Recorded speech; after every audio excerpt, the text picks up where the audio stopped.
justices and judges who interpret the law and don't legislate from the bench. They've created the greatest economic expansion in decades that lifted all Americans, that protected us from a worldwide pandemic. They've enacted tax cuts because Americans spend their money more wisely than the government. The great state of Colorado, home of U.S. Senator Cory Gardner, headquarters to the Bureau of Land Management and the United States Space Command, proudly cast all 37 votes to keep America great again for President Donald Trump and Vice President Mike Pence.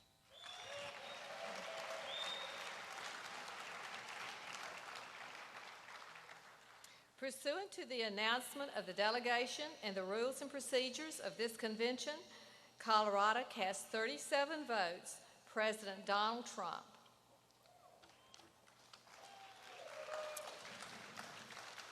Connecticut. Connecticut, 28 delegates with the following band delegates. 28, President Donald Trump. Madam Secretary, I'm Leora Levy, National Committee Woman from Connecticut. Connecticut, the nutmeg state, the Constitution state, and the arsenal of democracy. Also home to the champion Huskies women's and men's basketball teams. Connecticut proudly carries the legacy of self-government even before the American Revolution. Through the Connecticut Charter granted by King Charles in 1662. When King James tried to revoke it in 1687, Connecticut leaders, through sleight of hand, hid it in the charter oak tree in Hartford, Connecticut, for 2 years until it safely reemerged in 1689 to enable Connecticut to continue self-governance. Today, as a proud and independent nutmegger, I proudly cast 28 spicy votes for President Donald J. Trump and American greatness.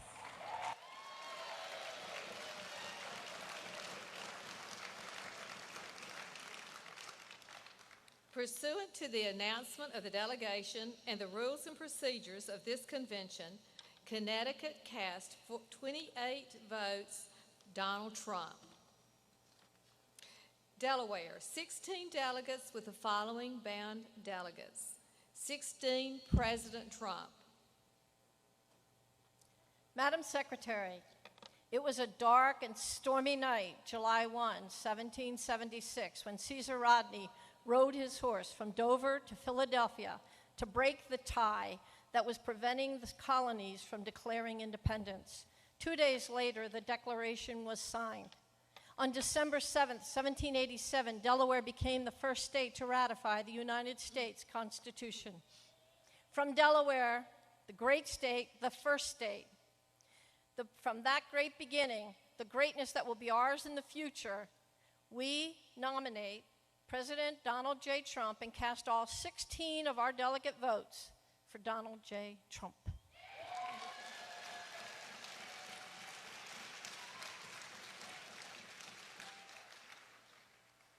Pursuant to the announcement of the delegation and the rules and procedures of this convention, Delaware cast 16 votes, President Trump. The District of Columbia, 19 delegates with the following bound delegates. 19, President Trump. Madam Secretary, in 1855, the Washington, D.C. Republican Party was founded on principles of abolition of slavery and promotion of liberty. We are proud to call the late civil rights hero Frederick Douglass, a former member and precinct captain. To carry on that legacy today, we are proud to cast all 19 votes for Donald J. Trump.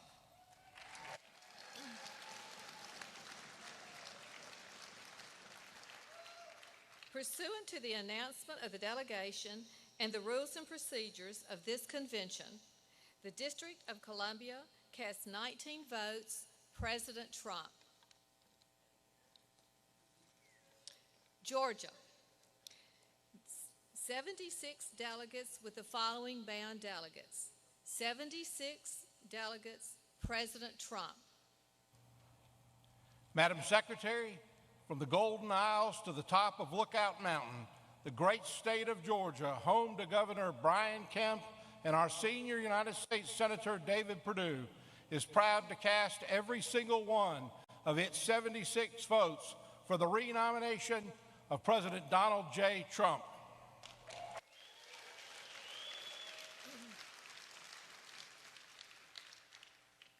Pursuant to the announcement of the delegation and the rules and procedures of the convention, Georgia cast 76 votes for President Donald Trump.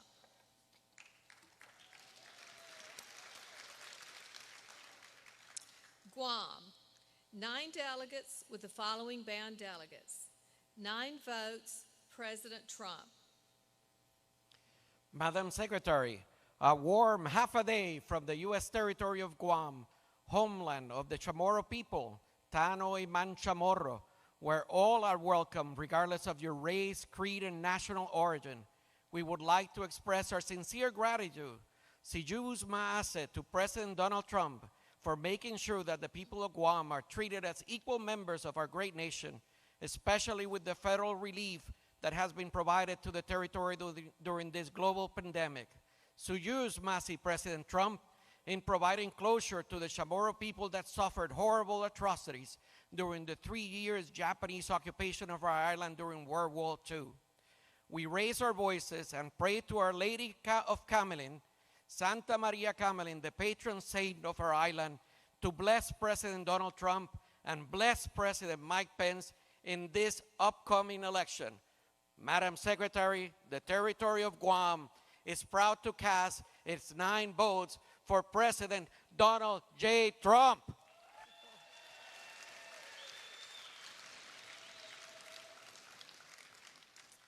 Pursuant to the announcement of the delegation and the rules and procedures of this convention, Guam cast all 9 votes for President Trump.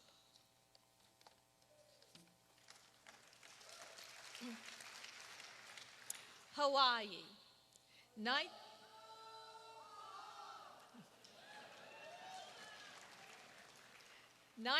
delegates with the following, with the following bound delegates. 19 delegates, President Donald Trump. Aloha mai kako. Madam Secretary, I speak to you in behalf of Republicans in the Democrat-controlled state of Hawaii. While we are the Aloha state, it is the safest, healthiest, and happiest state in the Union. We can only attribute this to the great weather and wonderful people that make up our great state of Hawaii. Madam Secretary, we cannot attribute any of Hawaii's success or attractive qualities to the 60 years of failed leadership by Hawaii Democrats. Despite Democrat control and Democrat subversion in Hawaii, President Trump's leadership has helped Hawaii survive and prosper in difficult times. Hawaii and the nation need 4 more years of President Trump, so I proudly cast all 19 of Hawaii's votes for the re-election of Donald J. Trump.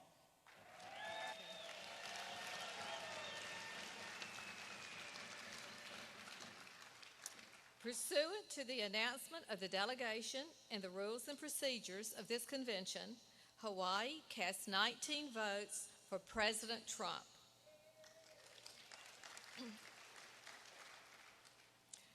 Idaho, 32 delegates with the following bound delegates. 32, President Trump. Madam Secretary, on behalf of Idaho, the Gem State, and all of her happy people and the hardworking, beautiful people there, encompassed by the Rocky Mountains, where people love the fish, the land, the wildlife, and the water, a people focused on God, family, country, and our sacred Second Amendment, and along with all of our other individual liberties. And because of those important and in defense of those individual liberties, I am proud to cast all of Idaho's votes, 32 votes, to Donald John Trump.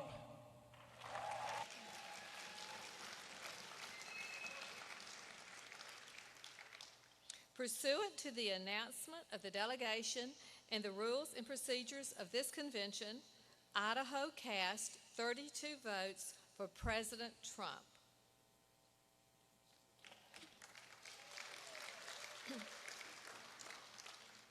Illinois, 67 delegates with the following bound delegates. 67, President Trump. Greetings to you all.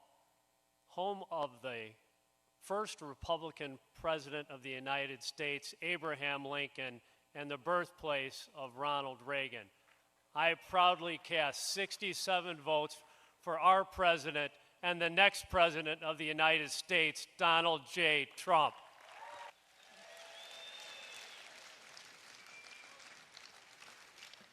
Pursuant to the announcement of the delegation and the rules and the procedures of this convention,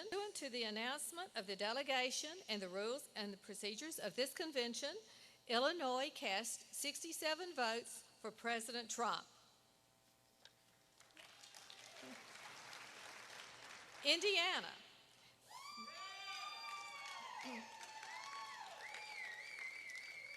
"58 delegates with the following bound delegates. 58, President Donald Trump. Madam, I'm Kyle Hupfer, the Indiana Republican Party Chairman. The Hoosier State is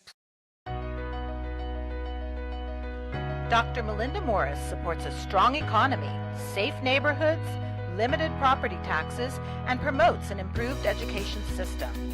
Dr. Melinda Morris wants to improve access and insurance coverage for medical care.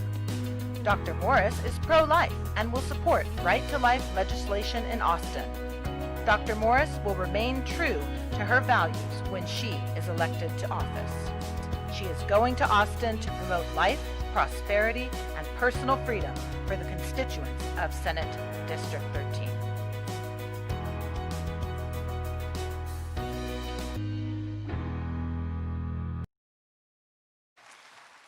This November, Indiana will once again be the first state called to keep the Trump-Pence administration in the White House for 4 more years. Indiana is proud to cast all of our 58 votes to keep America great again by unanimously supporting Donald J. Trump for President of the United States of America.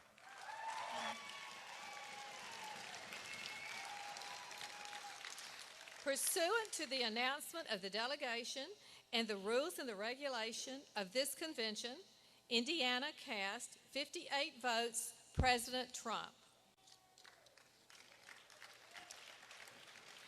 Iowa, 40 delegates with the following bound delegates. 40 for President Trump. Thank you, Madam M. Secretary. Mr. President, first of all, on behalf of all Iowans, our deepest sympathies and condolences to you and the First family for the loss of your brother, Robert. May his memory be eternal, sir.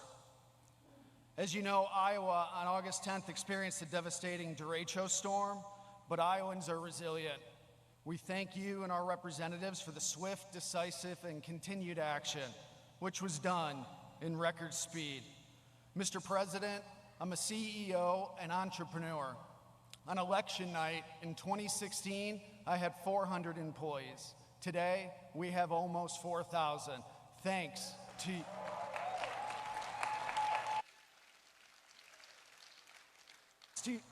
your explosive economic policies. In short, sir, you're crushing it. With that said, the most enthusiastic state chairman in all of the GOP, Jeff Kaufman, and I are honored to report that on behalf of our widely popular governor, Kim Reynolds, Senator Grassley, Senator Joni Ernst, our 40 delegates, and our amazing congressional ticket, Ashley Hinson, Marionette Miller Meeks, David Young, and Randy Feenstra, that the great state of Iowa fully sends, unanimously, all of our votes to renominate you to lead our country, America, under God for 4 more years. Mr. President and Vice President, you're rehired.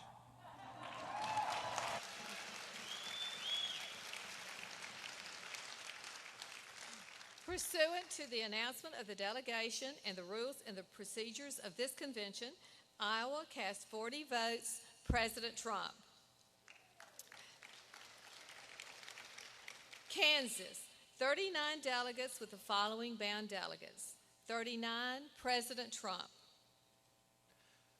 Madam Secretary, on behalf of the great state of Kansas, the wheat state, where as our great country is celebrating the centennial of women's right to vote, in Kansas we celebrate that Kansas Republicans were electing Republican women to office before there was a 19th Amendment. On behalf of our farmers and our ranchers who feed the world and produce the most wheat of any state in our country, on behalf of those that participate in the air capital, Kansas, and where aviation pioneer Amelia Earhart was a resident. Thank you, President Trump, for making America great and making Kansas great. Madam Secretary, Kansas is proud to cast its vote, all 39 votes, for President Donald J. Trump.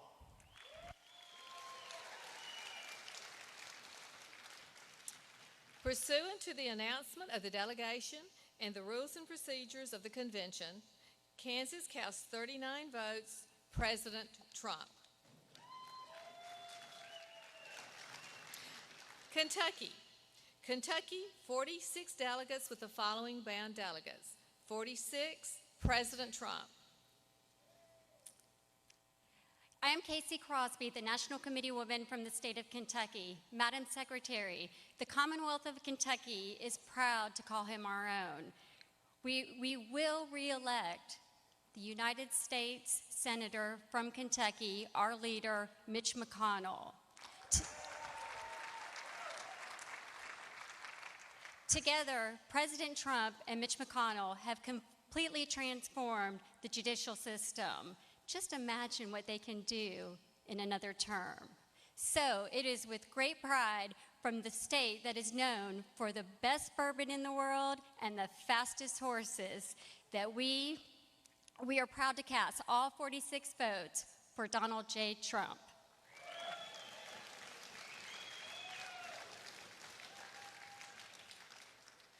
Pursuant to the announcement of the delegation and the rules and the procedures of the convention, Kentucky cast 46 votes, President Trump. Louisiana, 46 delegates with the following bound delegates. 46 for President Trump. Madam Chairman, I'm Ross Little Jr. of Louisiana, home of America's national champion football team, also home of our great oil and gas industry, who has been freed up from silly regulations by President Trump, but where Joe Biden would put us under the yoke of bondage once again. Louisiana, also the home of thousands of hunters across our state, where Joe Biden would threaten with taking away guns and ammo. Louisiana is a pro-life state where we love both mother and child, but where Joe Biden is hiding in the dark, waiting to take the lives of our unborn babies. Louisiana, where businesses have thrived for the past 3 years as a result of President Trump's tax cuts, but where Joe Biden is threatening with higher taxes and the dreariness of socialism. Madam Chairman, Louisiana proudly cast its 46 votes for President Donald J. Trump.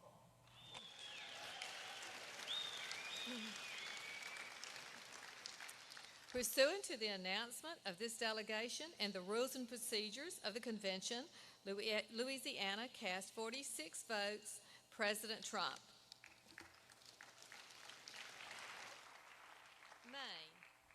Maine, 22 delegates with the following bound delegates. 22, President Trump.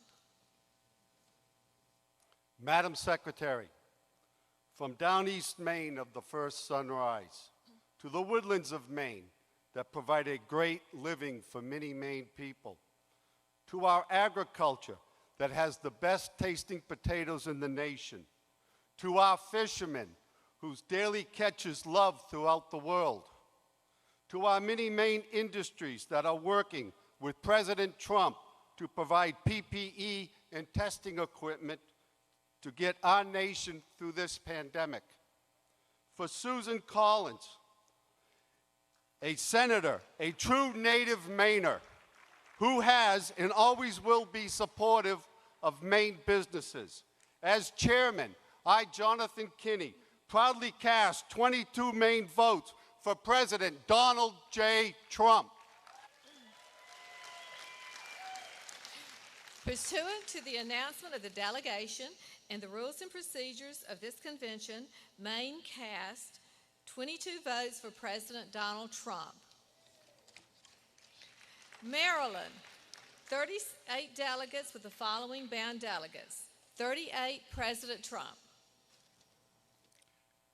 I'm David Bossie, chairman of the Maryland delegation. George Washington resigned his commission in the Continental Army in our State House in Annapolis to become our nation's first president.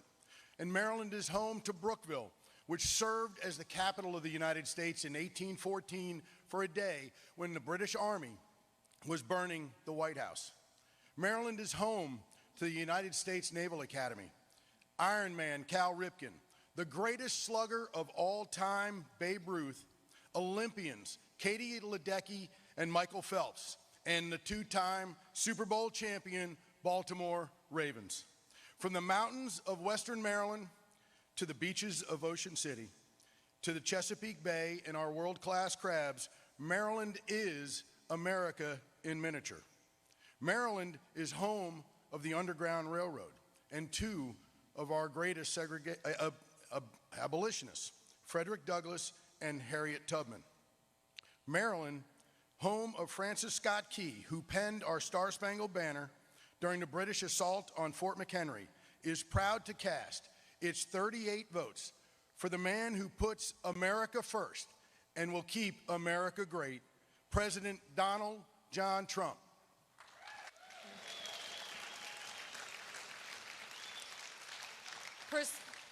Pursuant to the announcement of the delegation and the rules and the procedures of this convention, Maryland cast 38 votes, President Trump. Massachusetts, 41 delegates with the following bound delegates. 41, President Trump. Madam Chairwoman, I'm Sheriff Tom Hodgson, Chairman of the Trump re-election campaign and co-chairman of America's Sheriffs for Trump. Madam Chairwoman, Massachusetts is the home of the mighty Minutemen and Paul Revere, who bravely and courageously helped to create our republic. We are the home of the 2nd, 6th, 35th, and 41st presidents of the United States. And we are the home of a long history of patriots like Samuel Adams and Benjamin Franklin, who acted to preserve our liberties and our Constitution of the United States. Madam Secretary, in keeping with our long history of patriots defending and preserving our liberties and our Constitution, Massachusetts proudly and enthusiastically casts our 41 votes for one of the greatest patriots in the history of this nation, our President, Donald Trump.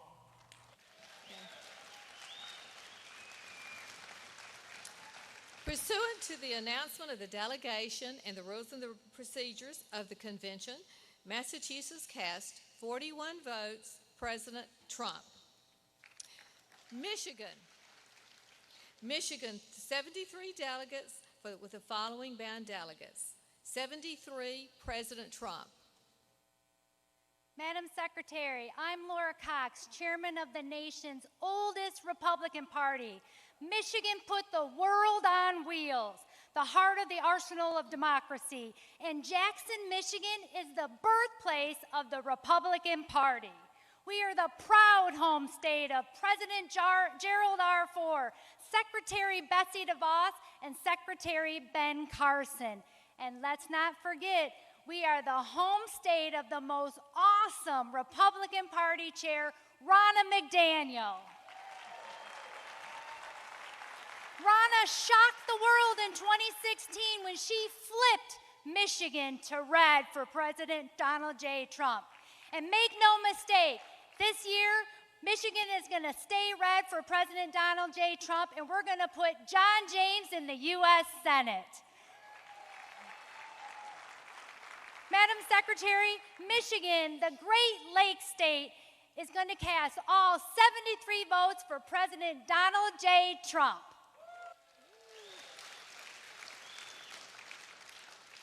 Pursuant to the announcement of the delegation and the rules and the procedures of this convention, Michigan cast 73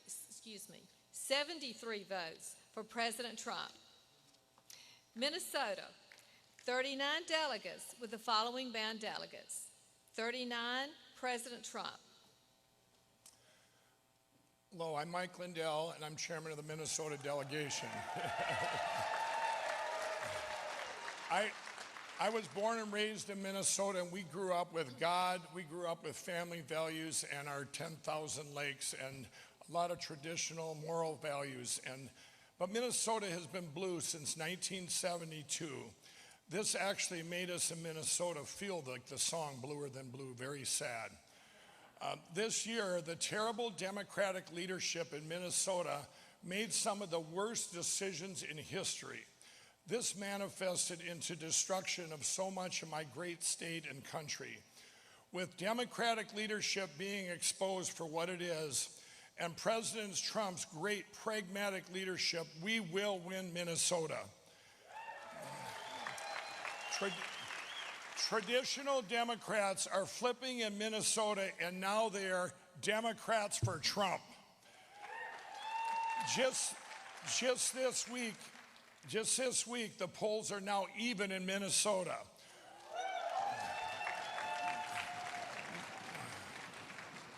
We are one nation under God, and I am proud to give all 39 Minnesota delegates to the greatest president ever.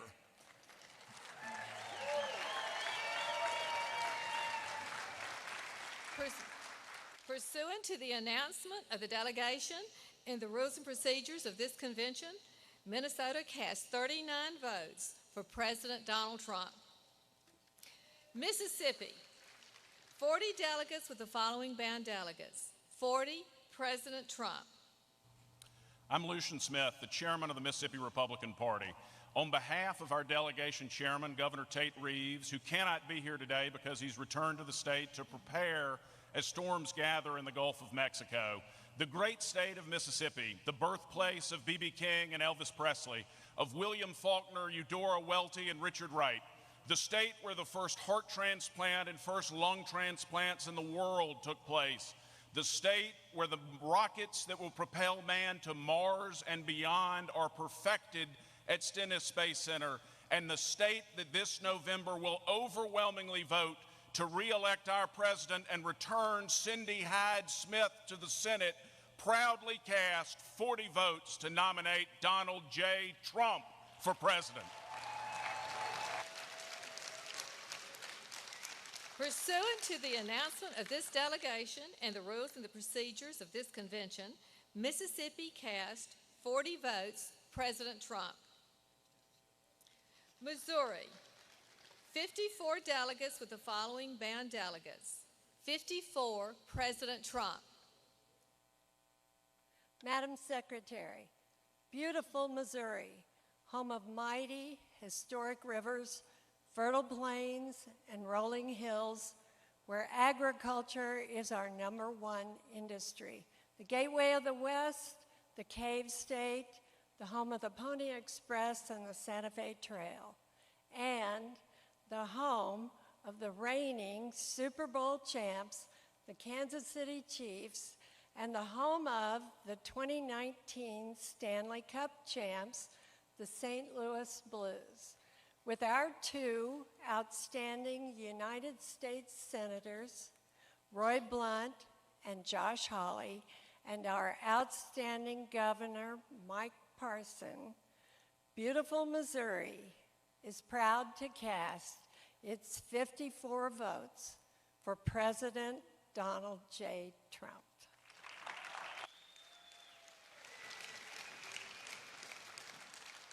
Pursuant to the announcement of this delegation and the rules and the procedures of this convention, Missouri cast 54 votes, President Trump. Montana, 27 delegates with the following band delegates. 27, President Trump. Madam Secretary, my name is Don Kaltschmidt. I come from the great state of Montana. It's often been called the Big Sky Country, the Treasure State, and the last best place. But currently, we are affectionately calling it Trump-tana.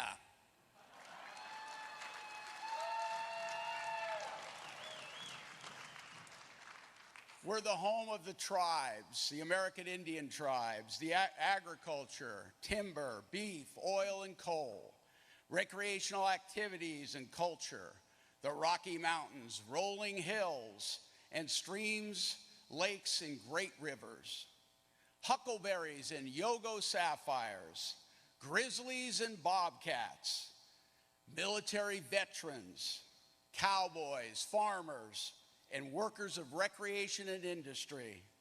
We fish, we hunt, we boat, and we have at least 5 guns in every home.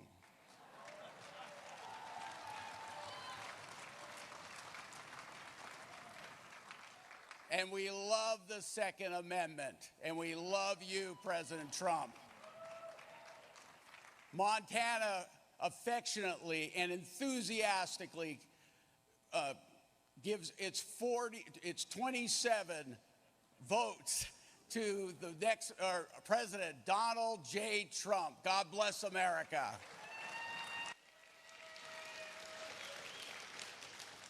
Pursuant to the announcement of the delegation and the rules and procedures of this convention, Montana cast 27 votes, President Trump. Nebraska, 36 delegates with the following band delegates.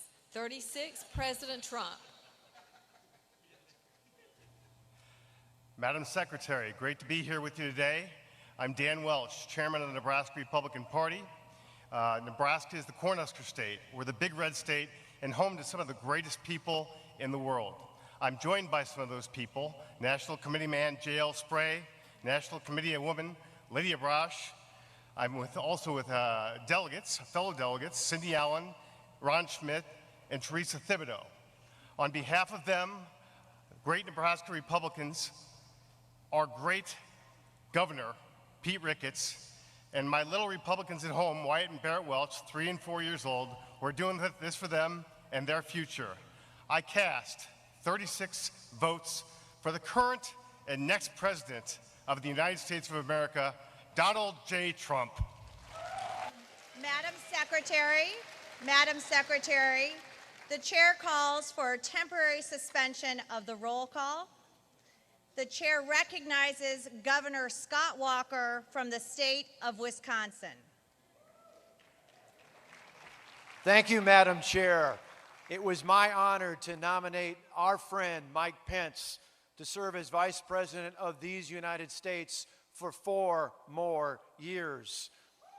While Joe Biden has outsourced his agenda to the radical left, including Senator Harris, whose voting record, according to Newsweek, is actually more liberal than Bernie Sanders. That's right, Joe Biden's running mate is actually to the left of a self-identified socialist.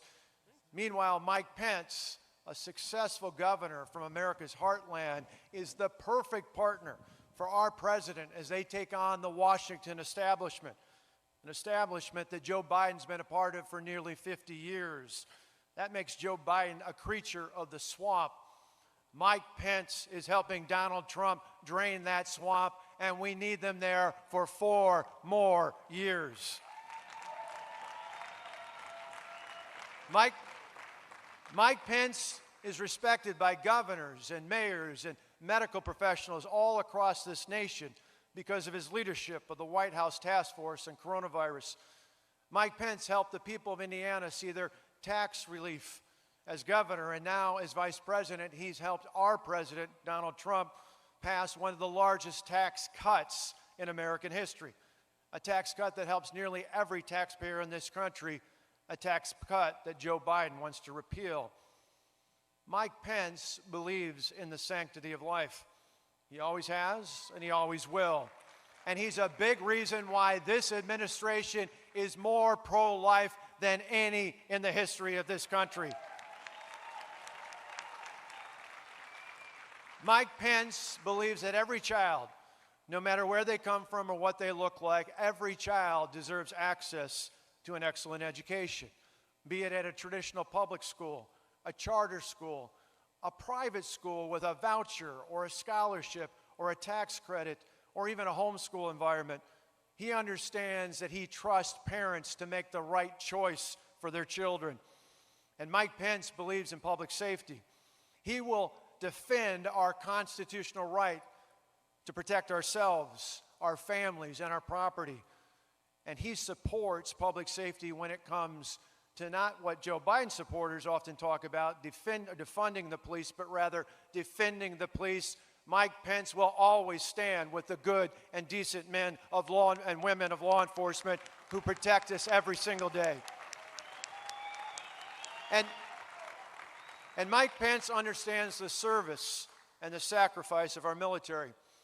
He understands the pride and the prayers of our military families because he's a part of one. You see, America deserves an outstanding vice president like Mike Pence, and it's up to all of us to ensure that he is just that for the next 4 years. But let me take a moment to tell you about Mike Pence, the person. While he respects others' traditions, Mike is guided by his Christian faith. He loves our Lord, and he loves all who are created in God's image. His faith brought him together with his wonderful wife, Karen, who was an outstanding First Lady in Indiana and who will continue to be an exceptional Second Lady for the United States of America.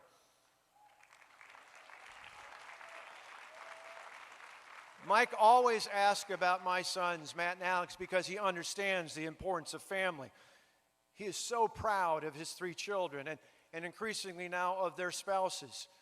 He is so proud of Michael and Charlotte and Audrey. I think the only thing he could possibly be more proud of is when God blesses him and Karen with grandchildren in the future. And he is devoted to his friends. I remember in the past when he called to see how my mother was doing, I told him that I was standing with her in the emergency room. Mike asked me to pass the phone over to my mother, and I watched as he talked to her, as he comforted her, as he prayed with her. And then, a few minutes later, my mom got another call, this time from the president. You see, Mike had walked down to the Oval Office and asked the president to give her a call. That's the kind of person Mike Pence is. He's Midwest nice. He's Midwest nice, but he's strong. Oftentimes, the media doesn't understand how Donald Trump and Mike Pence can be such a great team. But I got to tell you, they're a lot alike.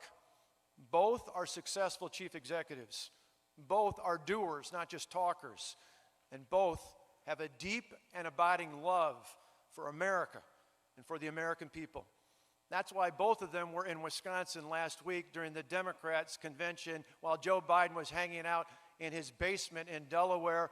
Delaware, the place that he hasn't left, not just to go crisscross the country, but he hasn't even been to Wisconsin one time since the start of his campaign for president. Mike Pence and Donald Trump will come back, not just to Wisconsin, but to North Carolina and every other place across this country. Please join with me with showing our support for the current and future Vice President of these United States, Mike Pence. Delegates, please join me in welcoming the Vice President of the United States of America, Mike Pence.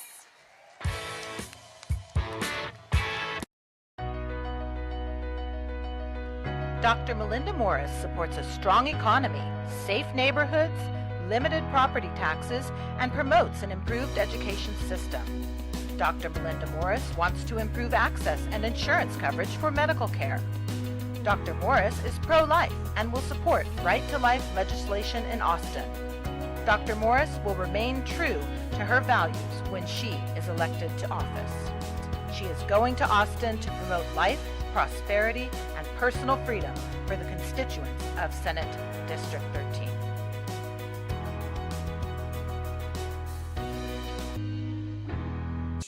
all across America. It is a joy to be with you at the 2020 Republican National Convention here in North Carolina.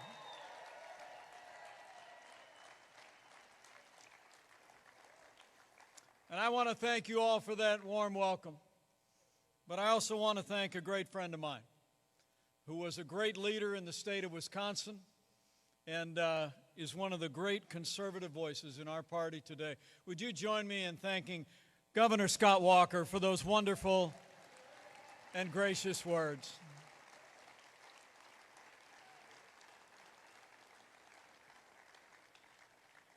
It's deeply humbling for me to come to you on a day like today.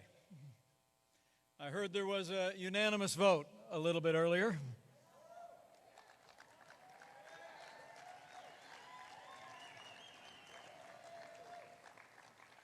And I'll have more to say about that at Fort McHenry on Wednesday night. But let me just say, a moment like this in my life, I just can't help but think of those ancient words. Who am I?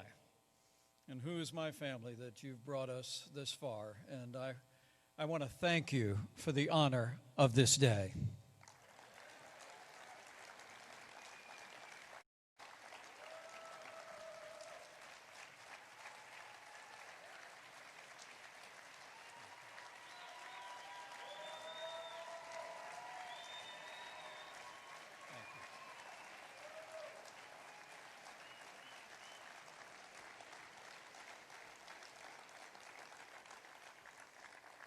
But I heard you were all down here in Charlotte doing some business.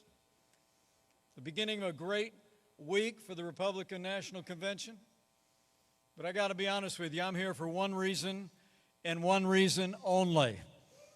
And that is not just the Republican Party, but America needs 4 more years of President Donald Trump in the White House.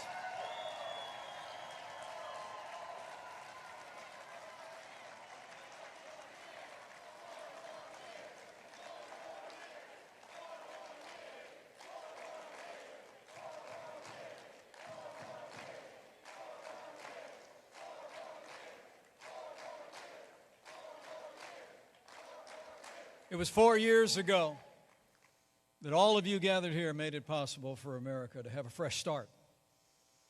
You knew we could be strong again. You knew we could be prosperous again. You knew we could have a president who put America first again, and in 2016 you elected President Donald Trump to the White House. And think of all we've done. We revived this economy through cutting taxes, rolling back regulations, unleashing American energy, and fighting for free and fair trade. And after years of budget cuts, this president rebuilt our military. We restored the arsenal of democracy, and we're once again giving our soldiers, sailors, airmen, Marines, and Space Force the resources that they need to defend this nation every day.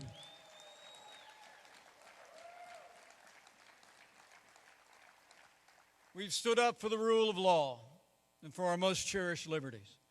This president has seen, with your support, more than 200 men and women confirmed to our federal courts at every level, and they are all conservatives who will uphold the God-given liberties enshrined in our Constitution, like the freedom of religion, the freedom of speech, and the Second Amendment right to keep and bear arms.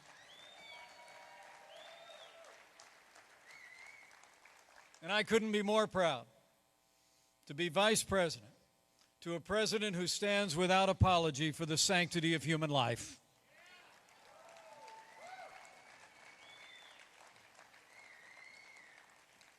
But today is about 4 more years.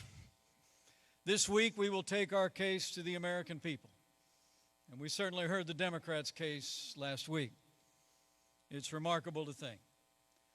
And you understand when you listen carefully to their agenda, beyond the platitudes and the attitude,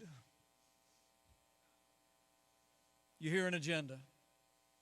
That Joe Biden and the Democratic Party have been overtaken by the radical left.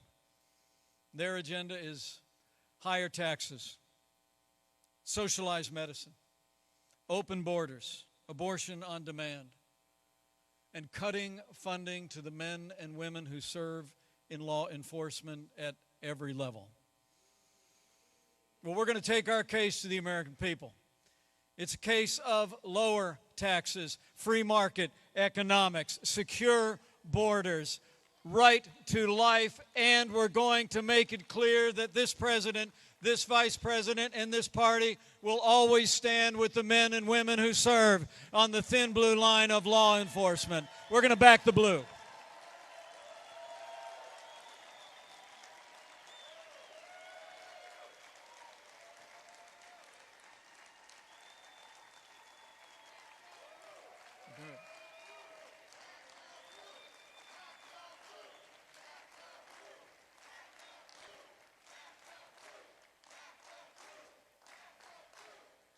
You know, I don't have to tell you here at the Republican National Convention, the choice in this election has never been clearer, and the stakes have never been higher.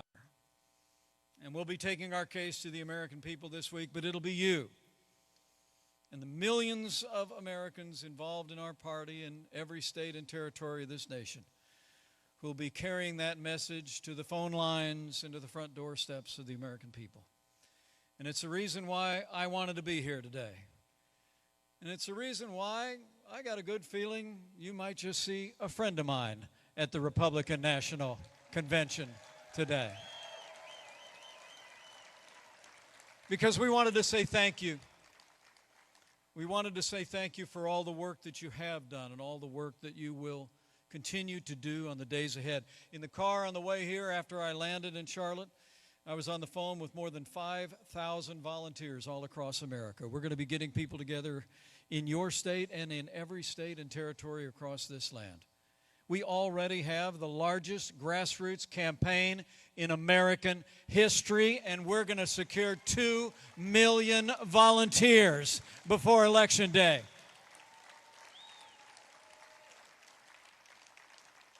As it really is about re-electing this president for 4 more years, but it's also about an agenda.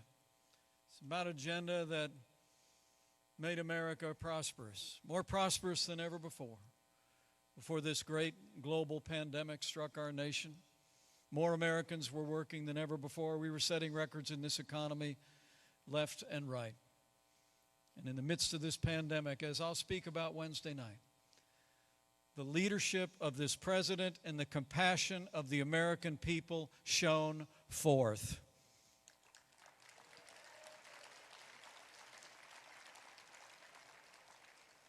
And we'll continue to work every day until we put this coronavirus in the past. And when we re-elect President Donald Trump, remember it's going to be 4 more years. That means more jobs. 4 more years means more judges. 4 more years means more support for our troops and our cops.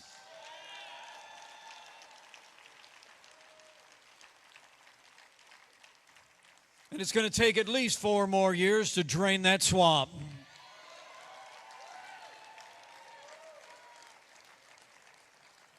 So men and women of the Republican National Convention, it's on.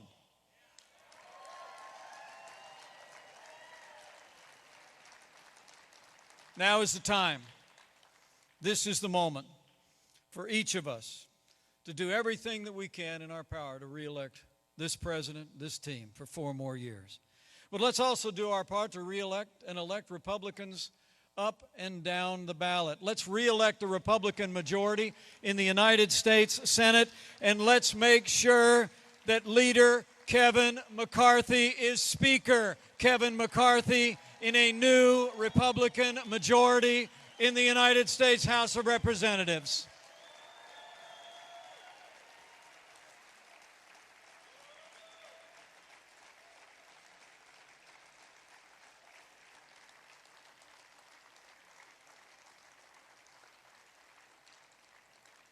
So we've all got work to do, and I know you're up to the task. I saw the way this party, this movement, led our nation back in 2016. And I just know each and every one of you are going to do your part this year to reelect this president and elect and reelect Republicans with strong, sound, conservative principles every day. Because, you know, I heard the other day that democracy is on the ballot. But I think we all know the economy is on the ballot. Law and order is on the ballot. Our most cherished ideals of freedom and free markets are on the ballot. That's why we need 4 more years of President Donald Trump in the White House.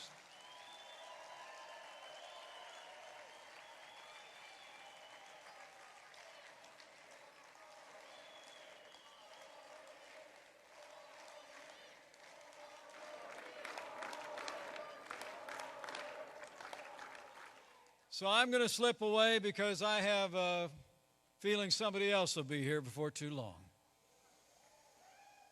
And as I said, I'll have more to say about the action that you took today come Wednesday night at Fort McHenry. But I mean to tell you, it's the greatest honor of my life to be your vice president.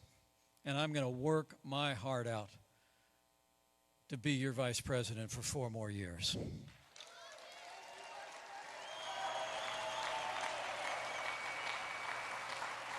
And I'm absolutely convinced that if all of us do all that we need to do between now and November 3rd, if we organize, if we mobilize, if we hit the phones, if we hit the doorsteps, if we do our part in every state and every territory of this country, we're going to elect and re-elect Republican leaders all across this land. We're going to re-elect President Donald Trump for 4 more years, and with your continued support and with God's help, we're going to make America great again. Again. Thank you all very much. An honor to be with you today. God bless the Republican Party, and God bless the United States of America.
Convention, Nebraska cast 36 votes for President Donald Trump.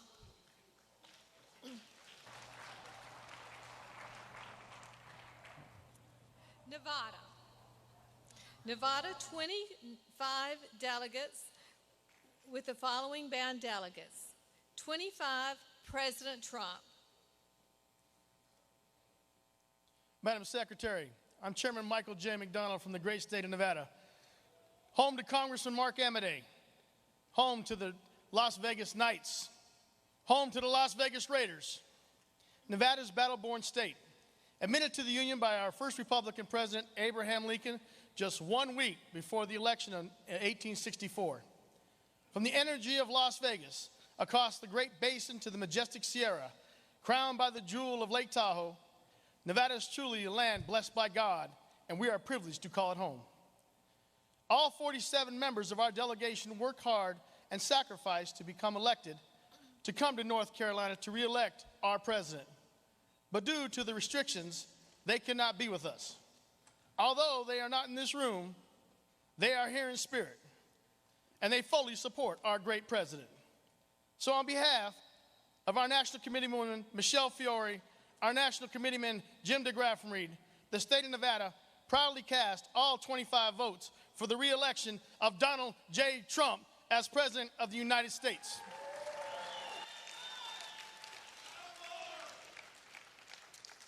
Pursuant to the announcement of the delegation and the rules and procedures of this convention, Nevada cast 25 votes, President Trump. New Hampshire, 22 delegates with the following bound delegates. 22, President Trump. Madam Chairman, I'm Corey Lewandowski, and I am the chairman. On behalf of the people of New Hampshire, the Granite State, the first in the nation primary state, a state that picks presidents, the state that delivered the president's first victory in 2016, the state where our motto comes from General John Stark, who said, "Live free or die." New Hampshire is the state of such luminaries as Senator Daniel Webster and brave Americans like Krista McAuliffe. We are home to the first American in space, Alan Shepard, and Baseball Hall of Famer Carlton Fisk, whose game-winning home run in the 1975 World Series is remembered as one of the greatest moments in sports history. New Hampshire is known for our maple syrup, comedian Adam Sandler, poet Robert Frost, and New York Times best-selling author Corey Lewandowski. New Hampshire, the state that called the 14th President Franklin Pierce home, and the state of hard-working, God-loving Americans who stand for the flag and kneel only for God. Madam Chairman, I hereby cast all 22 delegates to my friend and the President of the United States, Donald John Trump.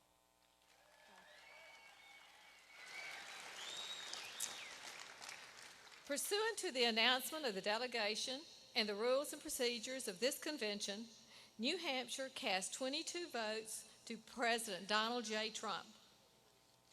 New Jersey, 49 delegates with the following bound delegates. 49, President Trump.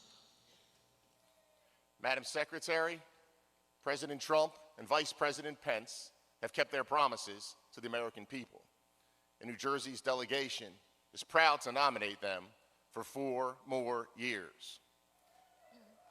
I'm Doug Steinhardt, Chairman of the New Jersey Republican Party. On behalf of the Garden State, proud home of Alice Paul, Thomas Edison, Frank Sinatra, and the beautiful Jersey Shore, I am pleased to announce that New Jersey's 49 delegates are given to Donald J. Trump for President of the United States of America.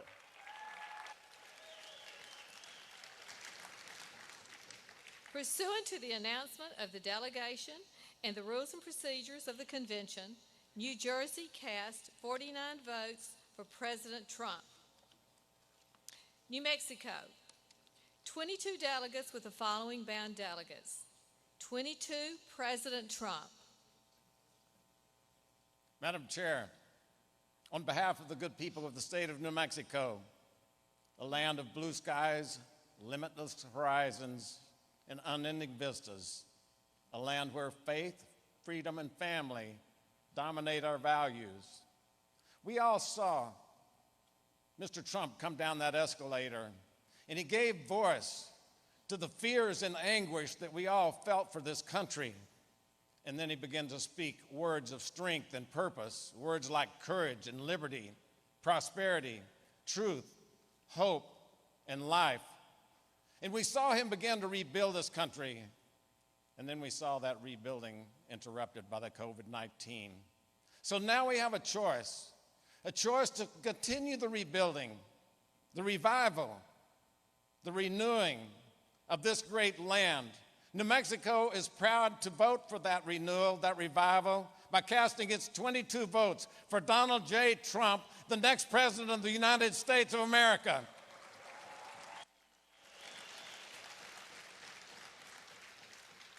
Pursuant to the announcement of this delegation and the rules and procedures of the convention, New Mexico cast 22 votes for President Trump. New York, 94 delegates with the following bound delegates. 94, President Trump. Hello, my name is Nick Langworthy. I'm proud to serve as chairman of the New York Republican Party. New York is the proud birthplace of our great president, Donald J. Trump. It is where he raised his family, where he built his business. Our president embodies what it means to be New York tough. And when New York was facing some of its darkest hours a few months ago, our president stepped up and delivered for the people of the state of New York.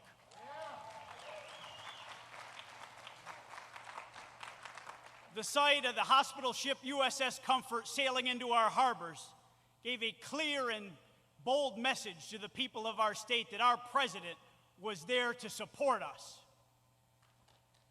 Even our governor, Andrew Cuomo, congratulated him and thanked him for that tremendous support. And it was a terrible shame last week when that same governor went to his party's convention and lied about our president's leadership in this crisis. But New York is what's in turmoil, from our bloated budget deficits to our economy in free fall. We have crime ravaging our streets. That is what America would see if it allowed Biden-Harris to run this country. We need to send a loud and clear message. New York is proud to stand up and say, thank you, Mr. President, for your leadership for New York. Thank you for keeping fighting for us with that true New York grit. We have your back, and we are proud to cast our 94 delegate votes for our president, Donald J. Trump.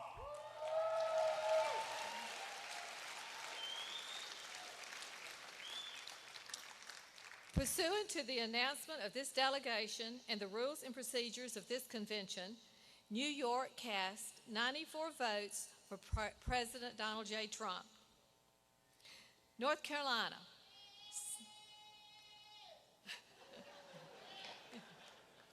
71 delegates with the following bound delegates. 71, President Trump. History is made in North Carolina with our first settlements in the late 1580s and as one of the original 13 colonies. History was made May 20th, 1775 with the Mecklenburg Declaration of Independence, declaring our independence from British rule a full year before the U.S. Declaration of Independence. History was made in 1795 with the first public university in America, the University of North Carolina. Today, it's the home of North Carolina A&T State University, the largest historic black college in America. History was made in 1903 when the Wright brothers, two boys from Ohio, came to the superior climate of North Carolina to try their new flying contraption. History was made in 1922 when WBT became an first commercial radio stations in the country and is still broadcasting today just a few miles down the street. History was made in 2010 when, for the first time since the Civil War, Republicans won the control of both the North Carolina House and Senate, and while they inherited close to $6 billion in debt and budget deficits from the Democrats, they quickly turned that into an $11 billion surplus while passing the largest tax cut in North Carolina history. The Carolina comeback is real, and it continues, and it will get better when we elect Dan Forest as our next governor, and we return Senator Thom Tillis to the Senate. And history will be made in 2020 when North Carolina leads the nation in re-electing President Donald J. Trump. North Carolina proudly cast all 71 votes for President Trump.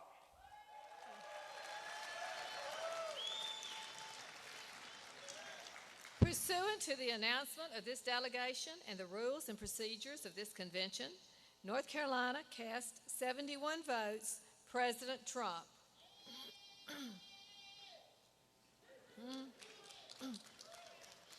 North Dakota, 29 delegates with the following band delegates. 29, President Trump. Madam Secretary, my name is John Trandom, Chairman of the North Dakota delegation.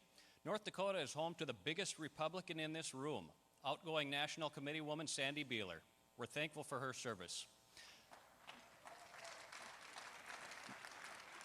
North Dakota is the safest state in the nation because we respect life, because we value family as the cornerstone of our society, because we support private enterprise, because we exercise our Second Amendment rights, because we stand for our flag, for our military, for our police, and because we prayerfully support our President and Vice President. North Dakota's 29 delegates proudly cast all of their votes for President Donald J. Trump.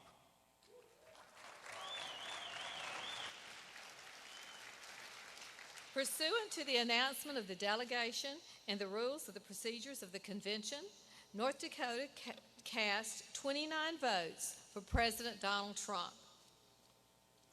The Northern Mariana Islands, 9 delegates with the following band delegates. 9 for President Trump.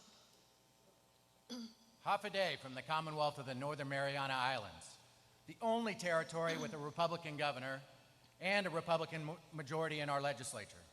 In early March of 2016, Governor Torres proudly endorsed Donald J. Trump for president, becoming the only territory governor to do so and the 3rd governor nationwide.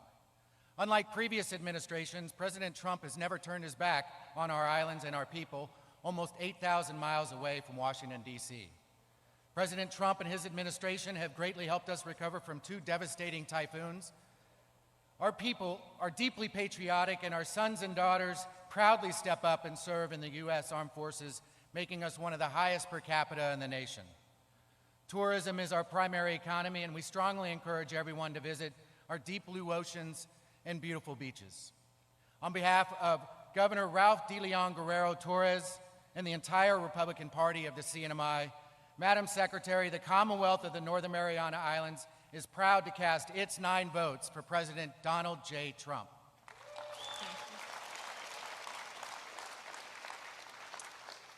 Pursuant to the announcement of this delegation and the rules and procedures of this convention, Northern Mariana Islands cast 9 votes, President Trump. Ohio, 82 delegates with the following band delegates. 82, President Trump. Madam Secretary, I stand for the state of Ohio.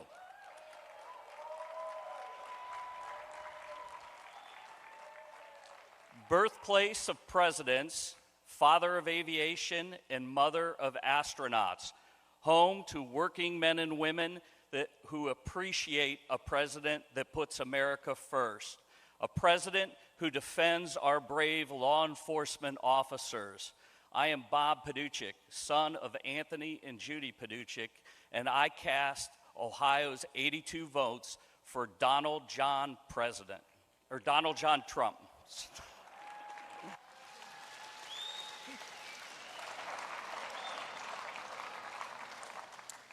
Pursuant to the announcement of the delegation and the rules and procedures of this convention, Ohio cast 82 votes for President Trump. Oklahoma, 43 delegates with the following band delegates. 43, President Trump. Madam Secretary, and Steve Curry, Delegation Chair from the great state of Oklahoma, the state which proudly provides the Senate with its 2 great senators, Senator James Inhofe and James Lankford, who are strong advocates and defenders for our national defense and for the protection of unborn lives. The state which proudly and unapologetically supports our military and the thin blue line of police officers which devote their lives to protect and serve. The state where we understand the difference between peaceful demonstration and riots and looting. That freedom is not available to you if you can't go to your place of business or drive down the street without fear of being beaten.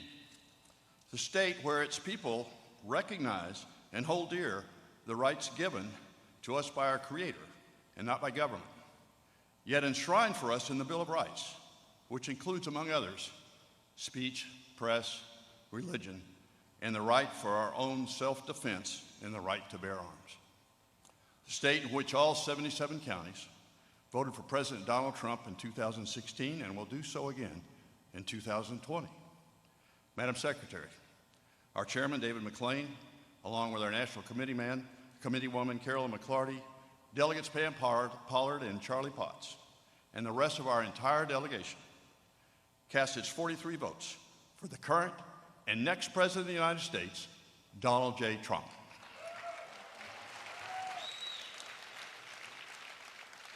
Pursuant to the announcement of the delegation and the rules and procedures of the convention, Oklahoma cast 43 votes for President Donald J. Trump. Oregon, 28 delegates with the following bound delegates. 28, President Trump. Madam Secretary, Oregon, a state with a proven pioneering tradition and breathtaking natural beauty, has benefited greatly from President Trump's America First policy over the last 3.5 years, resulting in more and better jobs and an improved economy for our citizens. In stark contrast to our failed governor and the feckless mayor of Portland, along with the Democrat presidential candidate in hiding,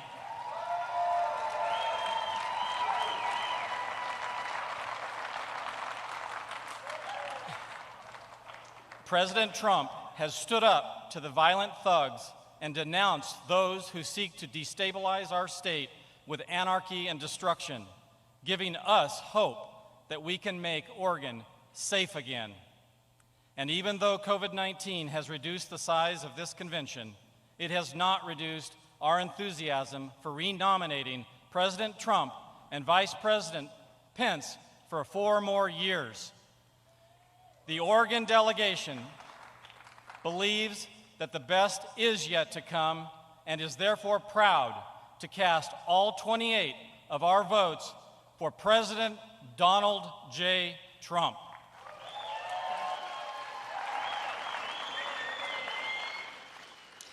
Pursuant to the announcement of the delegation and the rules and procedures of this convention, Oregon cast 28 votes for President Donald J. Trump.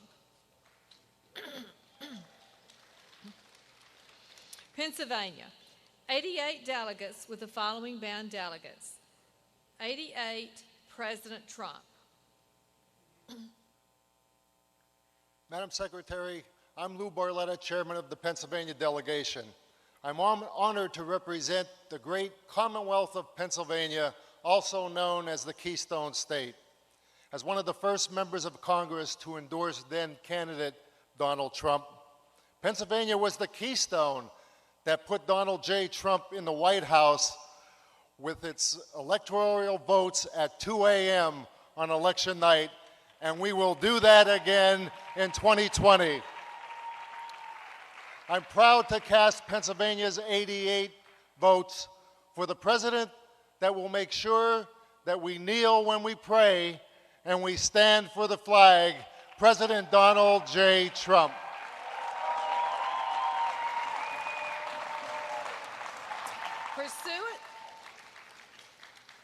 Pursuant to the announcement of the delegation and the rules and procedures of this convention, Pennsylvania cast 88 votes, President Donald Trump.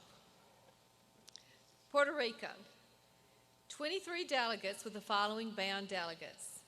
23, President Trump. Madam Secretary, I'm Kevin Romero, and I'm the youngest delegation chair in this great and historic convention. The territory of Puerto Rico and us, in representation of 3.2 million strong and resilient American citizens, and to express our gratitude to our president and our amazing nation, with a view of achieving statehood, equality, and our shared American prosperity, and reminding us all of the bloodshed and the sacrifice of hundreds of thousands of Puerto Ricans and all the patriots that have served our great American armed forces, we proudly cast all our 23 votes for President Donald J. Trump.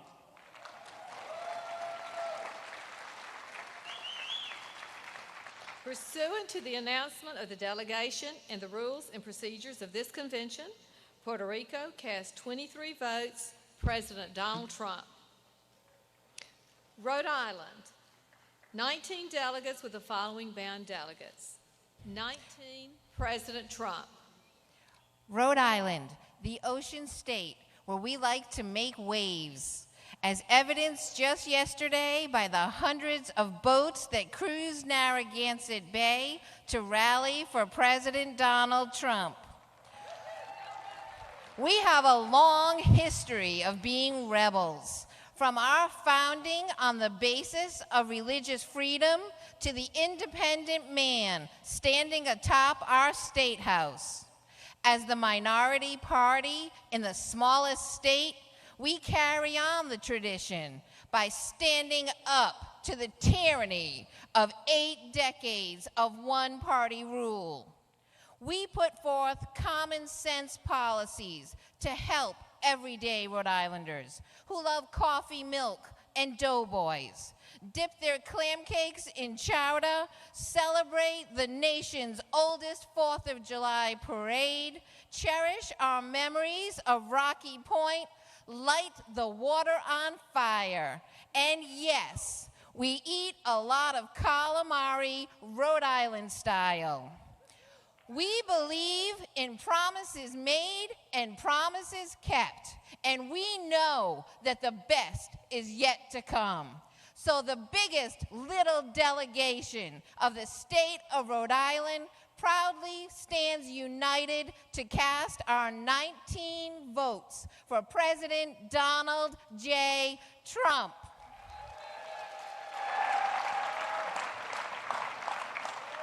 Pursuant to the announcement of the delegation and the rules and procedures of this convention, Rhode Island cast 19 votes, President Donald J. Trump.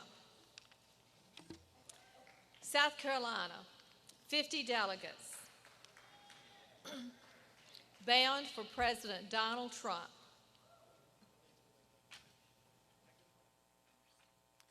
Madam Secretary, I'm Henry McMaster, delegate and governor of the great state of South Carolina, where my wife Peggy and I are proud owners of 2 of Mike Lindell's pillars. South Carolina is also the home of the first in the South Republican primary, presidential primary. We were settled in 1670, and if Donald Trump had been around then, we'd have voted for him then. So today we proudly and happily cast all 50 of our votes for President of the United States, Donald J. Trump. Thank you.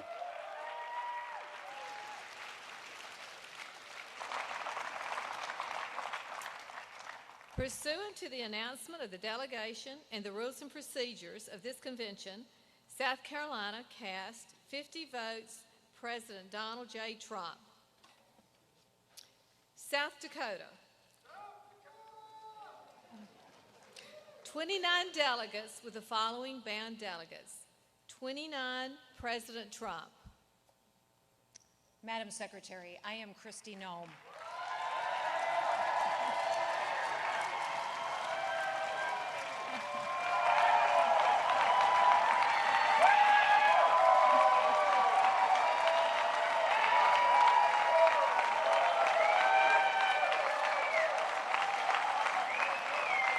And I am proud to be the first female governor of the great state of South Dakota. We have the beautiful Black Hills, the greatest pheasant hunting in the world, and we have Mount Rushmore, the most iconic monument in this nation. And it is honoring leaders that led this nation through challenging times. South Dakota is proud to be the home of Medal of Honor recipient, fighter pilot, and former Governor Joe Foss.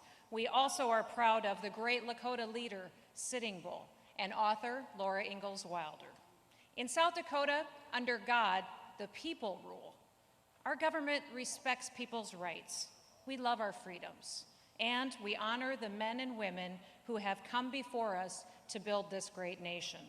We are grateful to President Trump for bringing fireworks back to Mount Rushmore. He's brought jobs to our towns and he puts America first each and every day. On behalf of South Dakota's 29 delegates, I proudly cast all of our votes for the President of the United States, Donald J. Trump. South Dakota cast 29 delegates for Donald J. Trump. Madam Secretary, if there is no objection, the chair will call the next state to cast its vote. I will call on the great state of Florida to cast its vote for the Republican nominee for President of the United States. Thank you, Madam Chairwoman. Again, Joe Gruters, Chairman of the great state of Florida, home to over 21 million people, including our 45th President of the United States, Donald J. Trump. We're known as the Sunshine State. We have the best beaches in the world. They're second to none. We have a great economy, and we have no income tax. We believe in the great American comeback, and we believe there's one leader that will deliver us prosperity once again, that will defend the rule of law, and that will bring great things back to our country. Florida is home to America's #1 anti-communist freedom-fighting Senator Marco Rubio.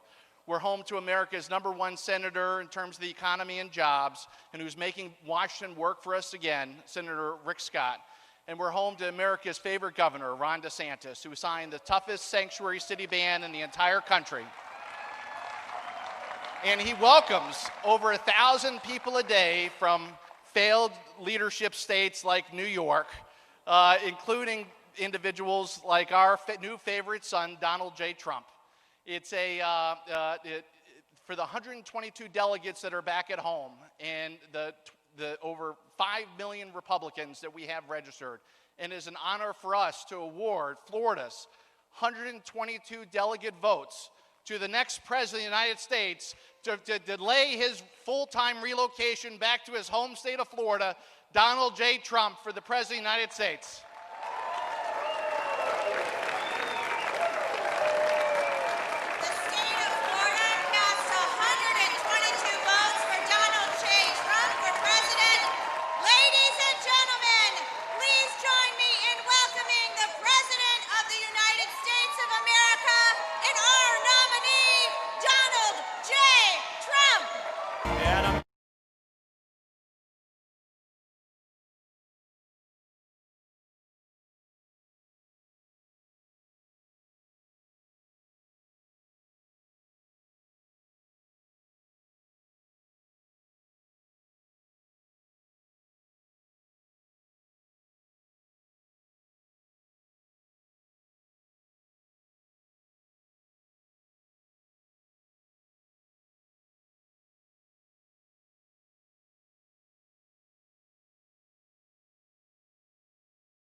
Now, if you want to really drive them crazy, you say 12 more years.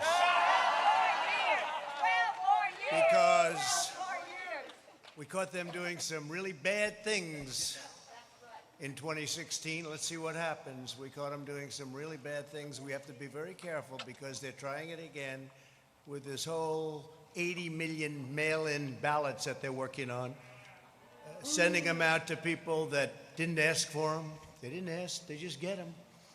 And it's not fair, and it's not right, and it's not going to be possible to tabulate, in my opinion. It's just my opinion. We have to be very, very careful. And you have to watch, every one of you have to watch. Because bad things happened last time with the spying on our campaign, and that goes to Biden, and that goes to Obama. And we have to be very, very careful. Have to be very, very careful. And this time they're trying to do it with the whole post office scam. They'll blame it on the post office. You could see them setting it up. Be very careful and watch it very carefully, because we have to win. This is the most important election in the history of our country. This is the most, you know, for a long period of time, I would say, well, 2016, how special was that evening? Was that one of the great? That was one of the great evenings. But we have to be very, very careful, and we have to win. Our country is counting on it. This is the biggest. This is it. Our country can go in a horrible, horrible direction or in an even greater direction. And before the plague came in from China, that's where we were going. We were going in a direction like we had never seen. The most successful economy in the history of our country, the best unemployment numbers in history for African American, Asian American, Hispanic American, women, college students, bad students, good students, everybody. If you had a diploma, if you didn't have a diploma, it didn't matter, you were doing well. Everybody was doing well. And we were actually coming together. You know, success brings people together, maybe better than anything else. Success brings people. So many times they say, we're divided. Well, we were very divided under President Obama, very divided. People have no idea how divided. They didn't talk about it as much. They didn't say it as much. But we were really coming together. And I was speaking with Democrats all of a sudden because the success, the markets were at an all-time high. And by the way, take a look at what's happening with the markets. Take a look at your 401ks, which you probably do every hour. Take a look at your stocks. We're very close to breaking the record, and NASDAQ has already done it. You know, NASDAQ has broken the record, I think, 16 times already during a pandemic. Hopefully we'll call it the final phase of a pandemic. You know, Biden the other day said, no, he'd shut it down. He'd listen to some guy say, and he'd shut it down. We just broke a record on jobs, an all-time record. There's never been 3 months where we've put more people to work, over 9 million people. And again, we're just about ready to break the all-time stock market record. I mean, you look at it, we're just about ready to do it again. And what that means is everything else is going to follow. Very smart on Wall Street. Everything else is going to be there. The economy is coming up very rapidly. Our farmers are doing well. Our farmers are doing well because I got China to give them $28 billion because they were targeted by China. I got the farmers $28 billion, 16 and 12. That's why. So in spite of the pandemic, and our farmers did a great job in supplying food and all of the difficulties during this period of time, but we're getting ready to do things like nobody's ever seen before. But the best way to bring unity is success. Success brings unity, and we were there, and then we got hit with the plague. But we won't forget that. I just want to thank the people of North Carolina because, to be honest with you, I felt an obligation to be here. You have a governor who's in a total shutdown mood. I guarantee on November 4th, it'll all open up. It'll be fine, like most other states. On November 4th, you know, these Democrat governors, they love shutdown until after the election's over because they want to make our numbers look as bad as possible for the economy. But our numbers are looking so good. And frankly, I used to say a V, and people would say, well, maybe not. I don't think so. Some would say, no way. We have a super V. You're right. It's now looking like it's a super V. Our automobile numbers are incredible, both used cars and brand new cars. Our manufacturing numbers incredible. We're putting a lot of manufacturing jobs to work that the previous administration said you'd need a magic wand. You'd need a magic wand for manufacturing jobs. I don't think so. I guess we had the magic wand, that's all. But we're putting them, again, we're putting them back, we're bringing them back. But think of your life just prior to the plague coming in. It was the best it's ever been. Your state had the best numbers they've ever had by far. And we had the best employment numbers also. We were up to 160 million jobs. We were never anywhere near that. And then we had to shut it down. We saved millions and millions of lives. We learned the enemy. We learned all about the invisible enemy, how it affects really people that are older, especially older people, the elderly, but older people with problems with heart, with diabetes, with other problems.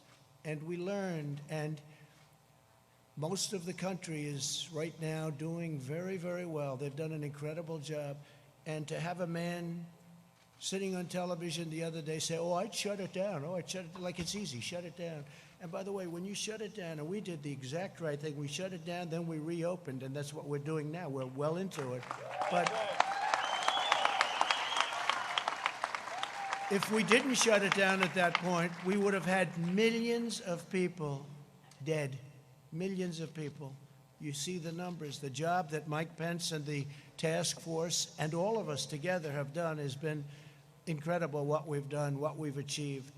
Whether it's ventilators, whether it's supplying equipment to governors that were totally ill-prepared. Many of the governors were totally ill-prepared. Nobody wants to say that, but it's supposed to work that way, Federalist.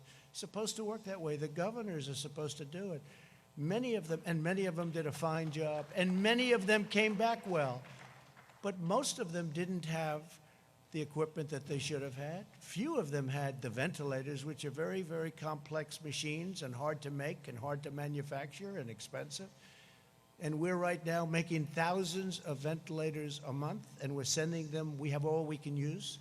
Our whole country, every state, we're stocked. We're stocked. And I always say it, I'll say it again.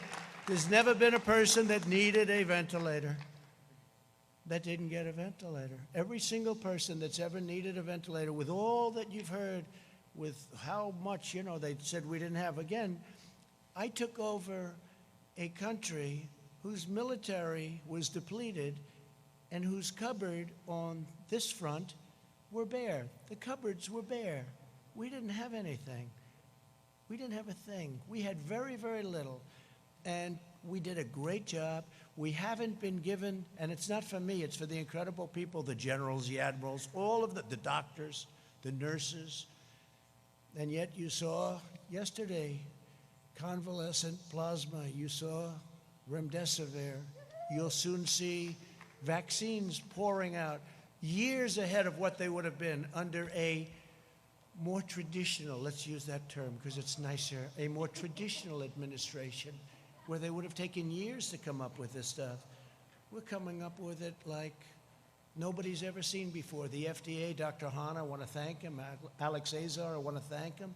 They've come with things and done things that have never been done in terms of speed and frankly in terms of quality. If you look at what we're doing and what we're coming up with, drug companies are coming out with vaccines that are, I've seen some results already. It's going to be very, very soon.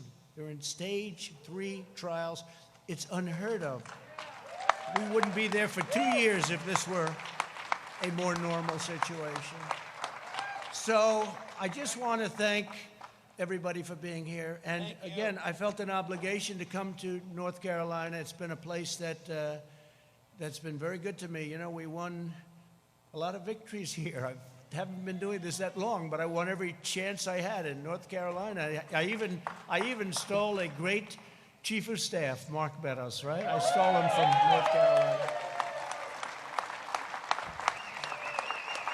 And he left Congress as a very popular guy. Could have been there for a long time if he wanted, and he came in. And by the way, you have a fantastic young gentleman going to take his place. He's a fantastic young guy, and he's going to be a real star in the party. He's going to be a real star in the party. So I just want to thank everybody from North Carolina. And I do want to show a little bit of a difference, because another state that's been very good to me is Wisconsin. And Joe Biden was going to have their convention in Milwaukee, and they didn't go there at all. They didn't do this. We did this out of respect for your state. We didn't do this for any other reason other than respect for the state of North Carolina, because we said we wanted to hold our convention in North Carolina, and I think you're going to remember that, frankly, on November 3rd. We wanted to hold our convention in North Carolina. So I did that out of respect. And if you had a governor that would have let us have some people. He actually told me this. We had an arena that holds 19,000 people. It was totally jammed, sold out. Every hotel was full, everything. And I called him. He said, but we have a shutdown going on. And according to the rules and regulations, now this is 19,000. He did say it. I don't think he'll deny it. But he said, according to the rules and regulations, the most people you're allowed to have in that room, meaning that arena, he viewed it as a room, is 10 people. I say, so Governor, so I'm at 19,000, you're at 10. Can we work something in the middle? And it didn't sound too good. So we really had no choice. It was a terrible thing, but I felt so badly because you could have, I mean, economic development money, all of the things that happened. But we decided, I was with Ronna, the vice president, everybody, Mark, and we said, let's have our big deal, the roll call. Let's have it right here, and let's do it. And I'm going to show up, and I'm not going to tell anybody. You know, until a few minutes ago, nobody knew I was coming. Right? Nobody knew I was coming. So, but what's more important than the roll call? You're the ones calling it. So what's more important? So, and I have to tell you, you know, we're going to do a lot of things. I'm just going to go over very briefly because we're going to make a speech on Thursday night. I hope you're all going to be listening. I hope, because I came in and I'm on Air Force One, and Air Force One has more televisions than any plane in history. They've got them in closets. They've got them on ceilings, floors. They've got more television. You can't escape a television. And I turned to CNN, and they didn't have this. They weren't having it. Can you believe it? They didn't have it. No, CNN didn't have our roll call. Then I turned to MSDNC, as I call it. MSDNC, which is truly, it is a branch of the Democrats. It's right. It's a, I wouldn't say fully owned corporation, but it's certainly a fully controlled, or they control them. Nobody really knows who's controlling who. But, you know, they had it on television. I remember watching it, and it was interesting. You know, you see the different states, and we say this, and we say that. The great state of Alaska, the great state of Alabama, the great state of North Carolina, the great state of all of them. And it's very interesting to me. They had theirs on, but they didn't show it. Instead, they're showing the scam because they're trying to show the post office so that when their whole mail-in thing fizzles, they'll try blaming it on the post office. Okay, so they're showing these hearings that are very boring, actually. And they're not showing this either. They weren't showing this. And Fox had it on, but unfortunately Fox wasn't showing it too much because they had the announcers talking. I said, I want to hear what they're saying. The delegates, I want to hear what they're saying. So I think we had to switch over to C-SPAN or to OAN or somebody. But I wanted to hear them. But I can promise you, a few things. Number one, we will not be taking the word God out of the Pledge of Allegiance, okay?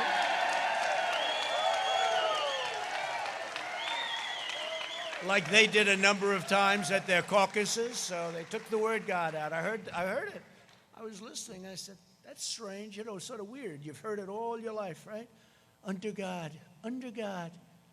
All of a sudden, those two words are missing. I said, oh, he must have made a mistake. He must have, maybe the teleprompter wasn't working, or his book wasn't working that I have right here. Something wasn't working. Must have meant, but the problem was then the next day I heard it again. I said, that's not a mistake.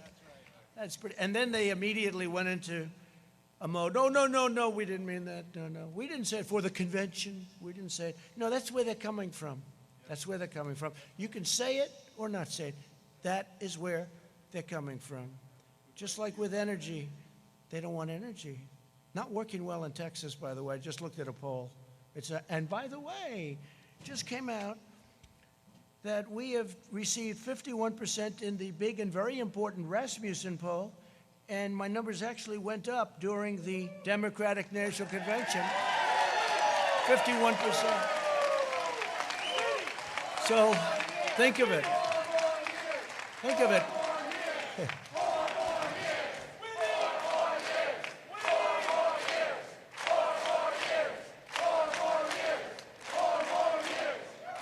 Thank you. I love this state. I like this place. And you're from all over the place, but this has been a good one for me. No, but think of it. So we're at 51% in Rasmussen. Do you read about it? Do you hear about it? You don't hear about it. They give you these suppression polls where they do registered voters instead of most likely. It's supposed to be likely. In other words, how about you? You're likely to vote. But how about you? You're registered, but I'm not voting. But see, under their plan, where they send these ballots, you don't have to want to vote. You get the ballot, and then they have harvesting. They get guys to go, do you want to vote? No, not really, but I have a ballot. All right, good. Who's it for? Sleepy Joe Biden. I'll put it here, son. Okay, can I have it? And they'll take it. In fact, harvesting is illegal in your state. They wanted to put a Republican, fine man, a pastor, they wanted to put him in jail because he harvested. Now they want to make harvesting legal all of a sudden. They'll put him in jail as a Republican, right? If he was a Democrat, they wouldn't even be thinking about it. In California, they do the same thing, no repercussion. In North Carolina, you had a fine pastor, a fine man, and they got him on harvesting. They wanted to put him in jail. And now they want to make it all so that everybody can harvest because they know it's not a good thing. So people that don't want to vote are going to be sitting there. They'll be making them, if you talk about 80 million ballots, it's 80 million, could even be higher than that. I used to say 51 million, now it's 80 million. They said, sir, you're a little obsolete with the 51. I said, all right, what is it? 80. I said, 80? How is it possible to think of it? They'll be sending them, they'll be dumping them in neighborhoods, there'll be people are going to be picking them up, they'll be bribing, they'll be paying off people to grab some.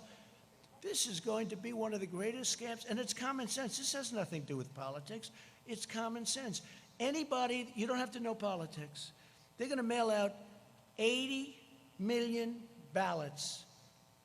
It's impossible. They have no idea. Who's mailing them?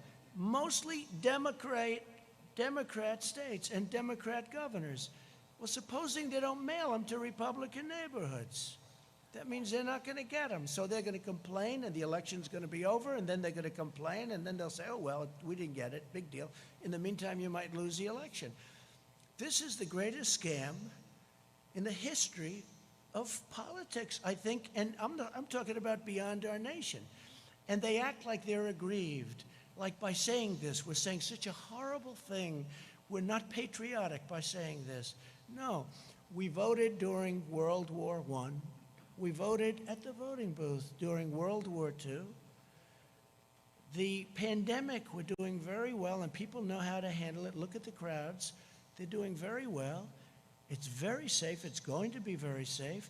If you have an absentee ballot where you request it, we're all in favor of that.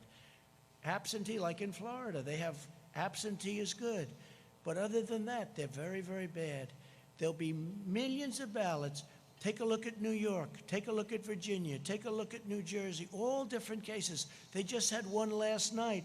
Now they're thinking about recalling certain elections that took place with mail-in. And these are small little elections that are locally based, that are easy to run. Not millions, but thousands of ballots. Thousands. Hundreds of ballots.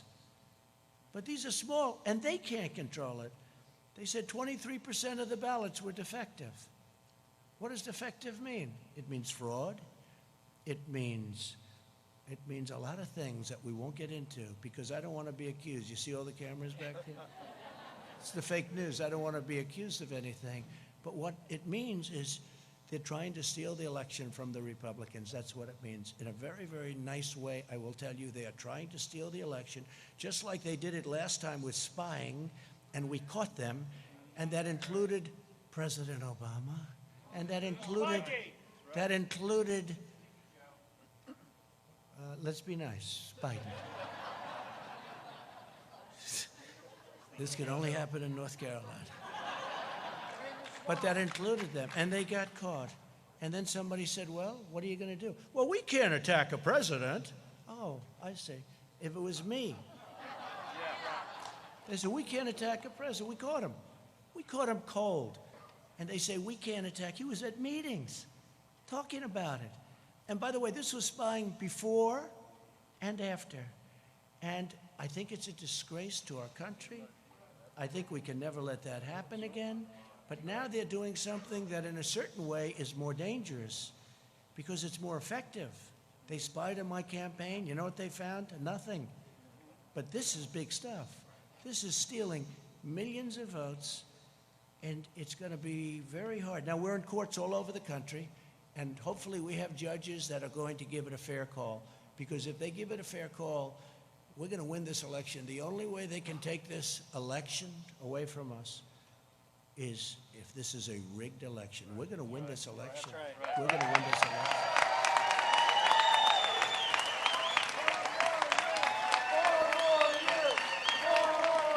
I'm just saying we cannot have these live, we call them live. Some people call them universal. I like the word live. These live mail-in ballots sent to everybody, including mostly people that never asked for them. Think of it.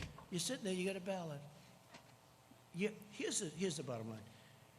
It was just given that in the polls, believe it or not, that because the polls try and treat us, that's why I respect Rasmussen, because they did well. A few of the others feel the same way, and they did well last time. Those are the ones that I look at, the ones that did well last time. And Rasmussen was very good. But if you look at it, every single vote that they have, every single vote, it's going to be looked at. A man is sitting, or a woman is sitting, waiting for nothing, watching television, has no enthusiasm. Because on enthusiasm, the polls are saying that I'm up by massive numbers, not just a little. I'm also way up on the economy, by the way, put it down. Way, way up. But I'm up by massive, and when I say I'm up, I'm talking about we're up, okay? So if you could, please. But I'm up by massive numbers on enthusiasm. So our voters are saying, I'm very angry about this. I'll go to the poll directly and vote. But their voters are saying, I don't care if Biden gets in. He doesn't have any enthusiasm.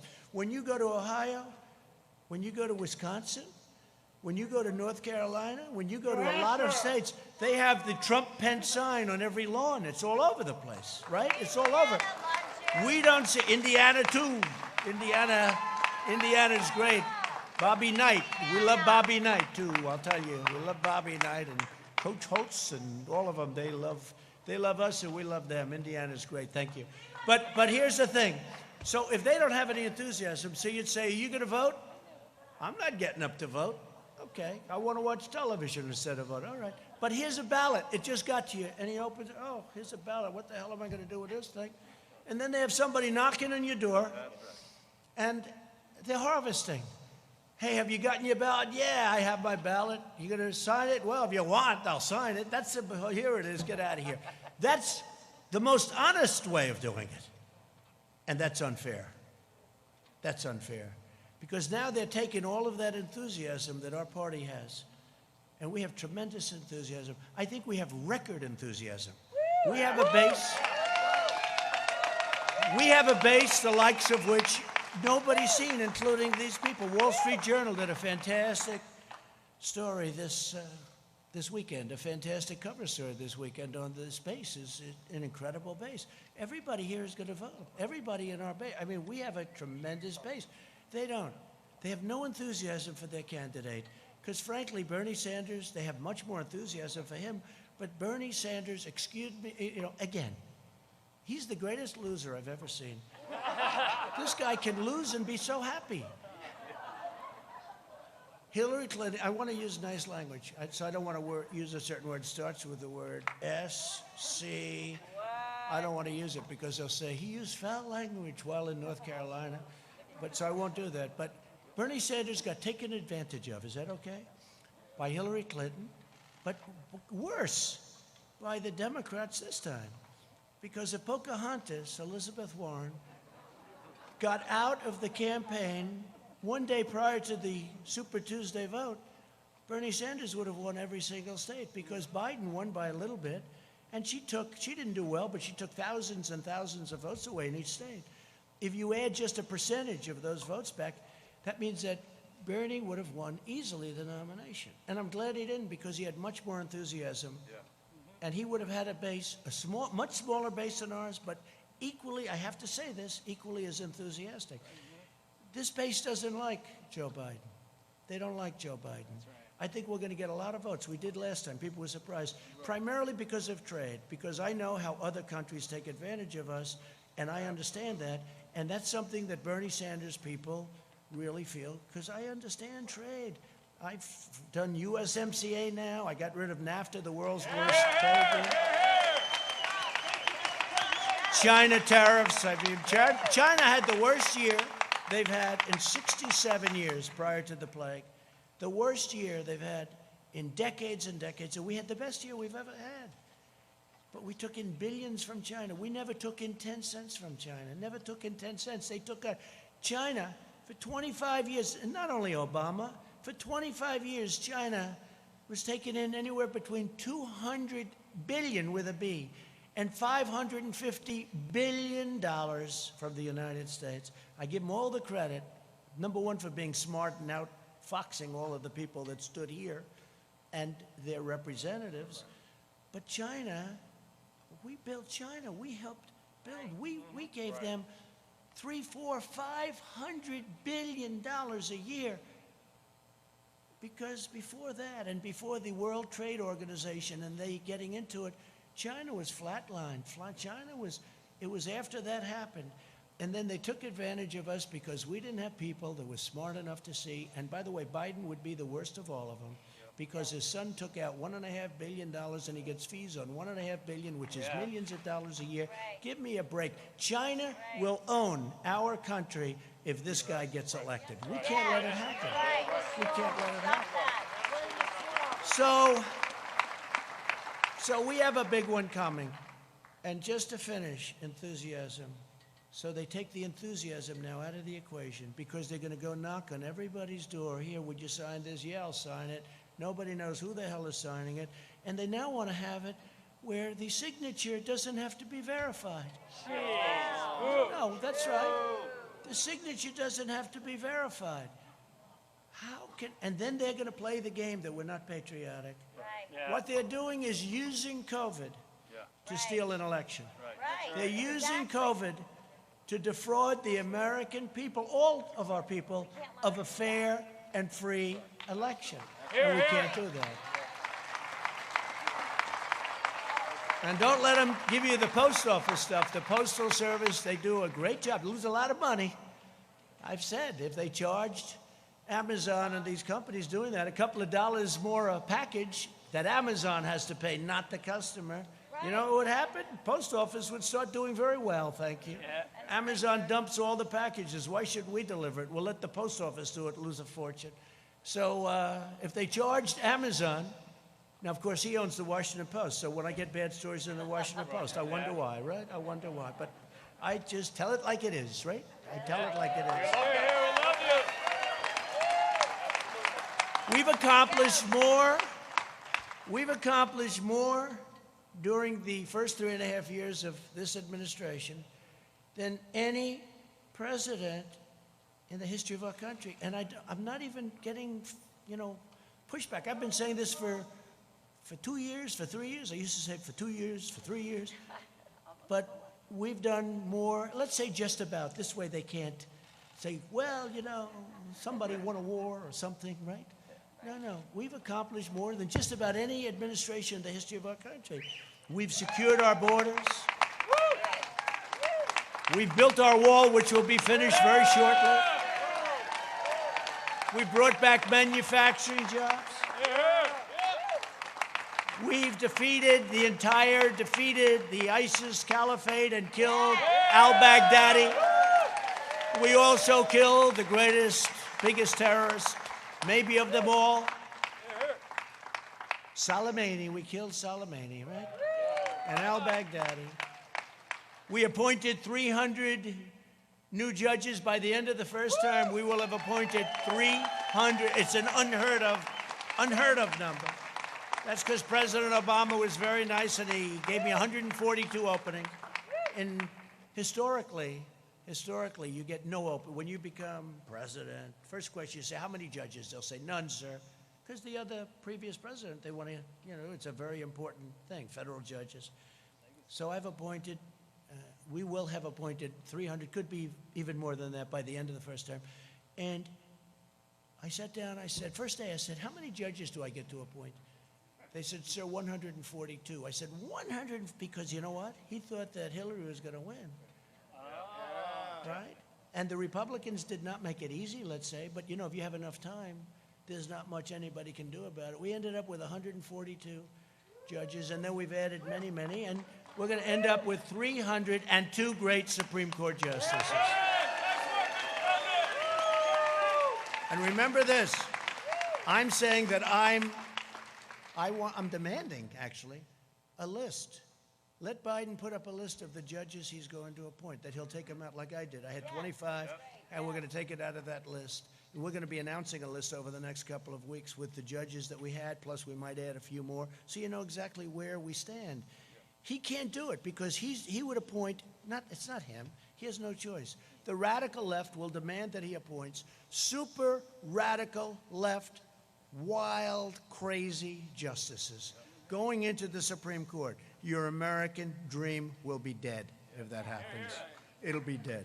And by the way, the next president, so I've had two. Some presidents have had none. You know, I have had two in a relatively short period of time. But I will tell you that the next one could have 2, 3, 4, and even 5. The next president. This is so important. This is so, whether you're talking about life, whether you're talking about Second Amendment, whether you're talking about military, this is so important. We have to do this. We have to win this election. But we brought back manufacturing. We rebuilt our military. We wiped out ISIS. I mean, think of it. When I came, ISIS was all over Iraq. The Prime Minister of Iraq was in last week, and he said, I want to thank you for defeating ISIS. I said, now, are you talking about me or the United States? You. Because when you came into office, it was a mess. They were all over Iraq and Syria, and you defeated them, sir. I said, good. Tell that to the media, please. Would you do that? And he said, I will, so let's see if he does. But we passed the biggest tax cuts and regulation cuts in the history of our country. We replaced the worst trade deal ever made, NAFTA, with a great USMCA deal that's going to keep our companies here, and it's going to be treating us very nicely. And I wouldn't say the other two countries were thrilled with it, but they were happy enough. And we did that, and that's another thing. They said, you'll never be able to replace NAFTA. You'll never be able to get it. And I got it. We got it through Congress. We fixed a lot of our broken and bad trade deals. We're getting $40 billion now from Japan. We fixed a horrible deal that was made with South Korea. Remember, I was a Hillary Clinton special. She said, this will produce 250,000 jobs. And she was right. Except, unfortunately, the jobs went to South Korea, not to us. Okay? She said it would produce 250,000 jobs. And it did, to South Korea.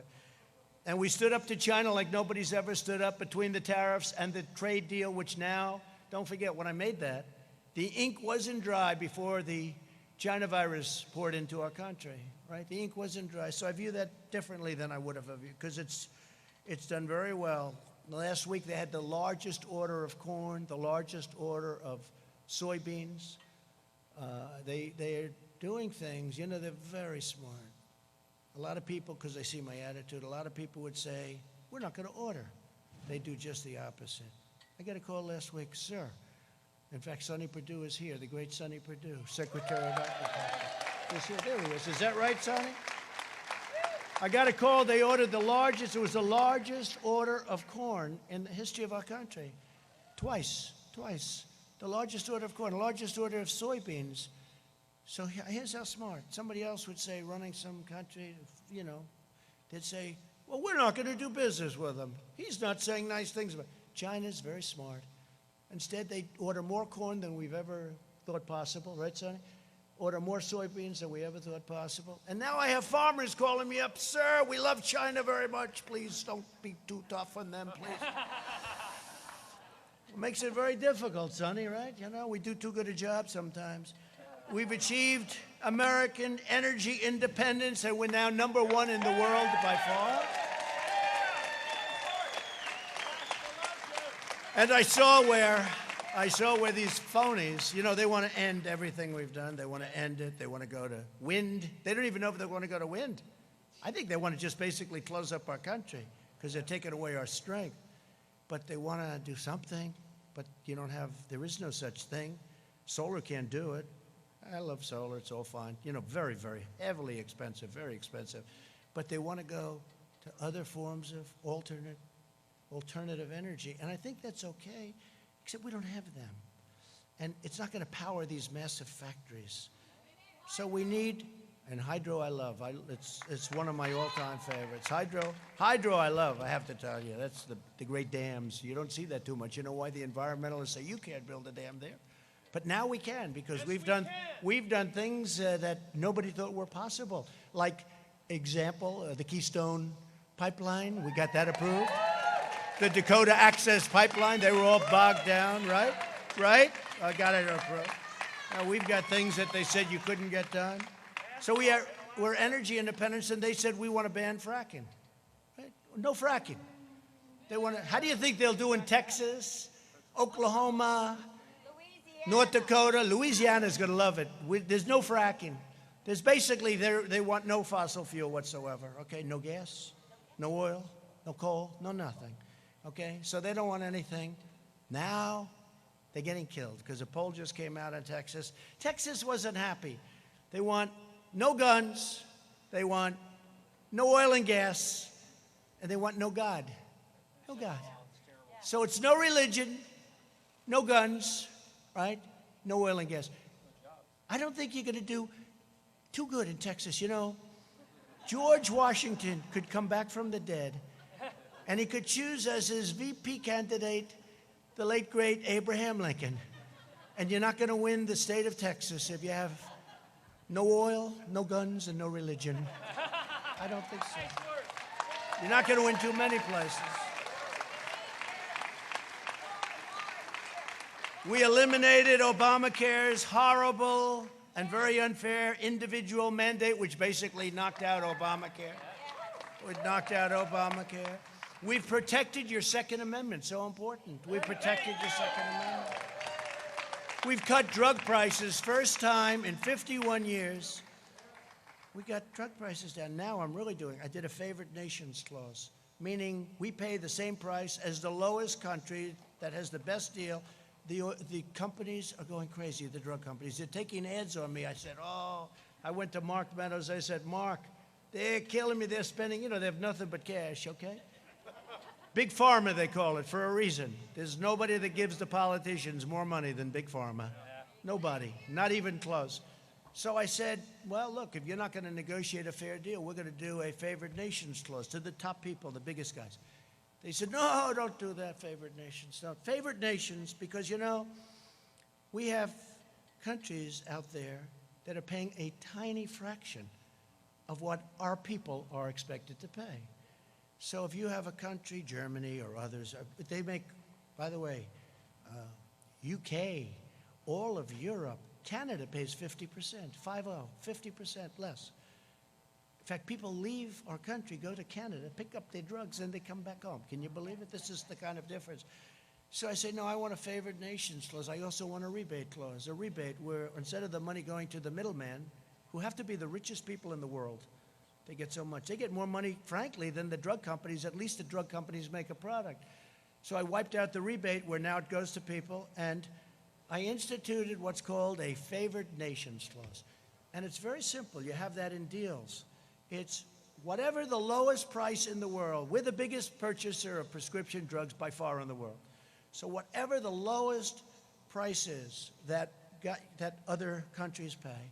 So if you have a country paying 10 cents for a pill and we're paying $2.50, and it's not such an exaggeration, believe me, then we get it for 10. So what happens is that doesn't work, so they'll go up a little bit, we'll come way, way down. So I said, favored nations, I want to pay what the lowest price is anywhere in the world. We're the biggest purchaser. We want a favored nations. They had a heart attack, and then I signed it. They didn't believe it. They didn't believe it. And now what they're doing is they have ads, millions and millions of dollars worth of ads, that I've been horrible to the people because of drugs, and I believe in socialism. Socialism. You know why? Because some of the socialistic countries get the lowest price. So the only thing I have with socialism is I want to get their price, okay? That's the only thing. Other than that is our country will never be a socialist country. Right?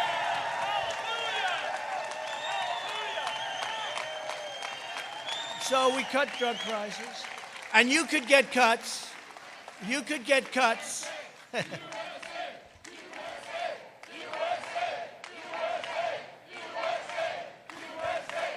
You could get cuts as much as 50, 60, or 70%, maybe even more than that, on prescription drug prices. And wouldn't it be a kick, I'll use this, wouldn't it be a kick in the ass if I lost and Sleepy Joe is president, and this thing kicks in right about soon, right, in 30, 40 days, and people wake up after the election. Boy, Biden's done a great job. My drug prices just went down by 70%. What a great president he's been. He's great. And Sleepy Joe would say, I thought about that, but everybody knew about favored nations. But nobody had the guts to do it. And I'll tell you, I was called by many politicians, please don't do it, sir. Please. I said, why? They don't want to tell me why. I know why, because, they're politicians and they've been helped out. And I guess we have to understand that too. But the fact is that we signed a favored nations clause and a rebate clause, and your numbers are going to come down 60, 70%. And I hope you remember that on November 3rd, because nobody but me would ever do it. The other thing I've done, aside from very strongly protecting your Second Amendment, which was not easy. That was not easy. And by the way, they will take your guns away as sure as you're standing or sitting there. They will take your guns away. Either that or obliterate the Second Amendment. The right to bear arms. You have the right to bear arms, especially when you look at a Portland and you see how weak those Democrats are. The governor, the mayor, how pathetic. They let them riot every night. We're saying, let us come in and solve your problem. We will solve it for you in 1 hour, just like we did in Minneapolis, Minnesota, right? 5 nights, 6 nights. They have to ask us in. Let us come in. We'll solve your problem. They're almost used to it. This is the way our whole country would be if you ever let a thing like this happen. Our whole country would be. So we protected your pre-existing conditions, very strongly protected pre-existing, and you don't hear that, but we very strongly protected your pre-existing conditions. So we got rid of the horrible individual mandate, which cost everybody a fortune, and we strongly protected. Every Republican is sworn to protecting your pre-existing conditions. It's very important. You won't hear that. You won't hear that from the fake news. We passed right to try. We passed VA accountability and VA choice.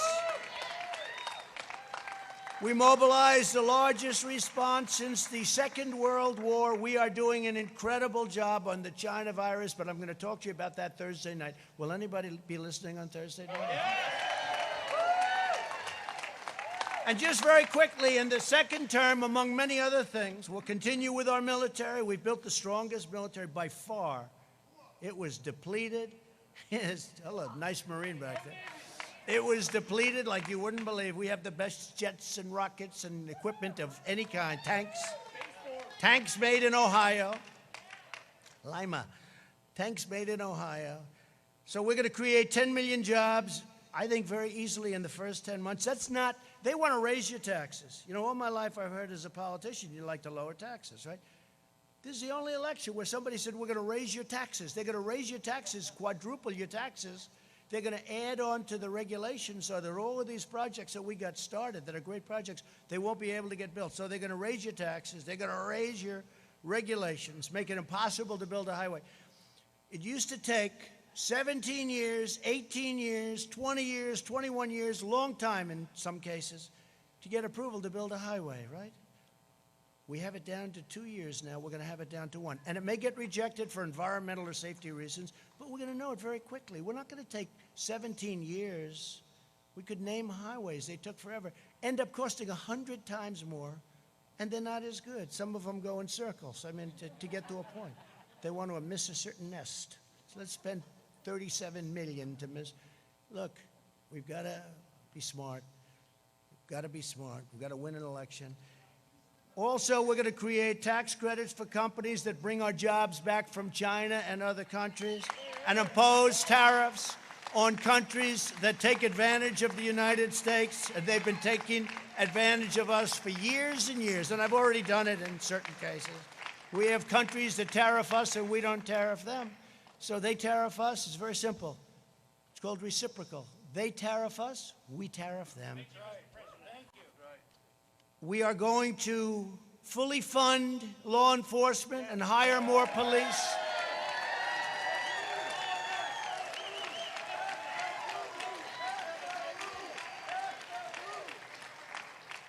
We're going to go with school choice, and we've made a lot of progress on school choice for every student in America. We're going to continue to expand opportunity zones. There has been nothing better. Don't forget, it was us together, that got criminal justice reform done. the greatest thing for the black community, African American community. They came and they said, we can't believe it. Obama didn't even try. And not only that, I got funded the historically black colleges and universities. I got them funded. They weren't funded. They were year to year. They didn't know if they were going to be around for another year. And they'd come in to the White House, and after 3 years, I said, why do you guys keep coming back? Well, it's a year-to-year deal. I said, that's not fair. So you have to come back every year. And we got them long-term financing and long-term funding. Nobody's done more for the historically black colleges and universities than Donald Trump.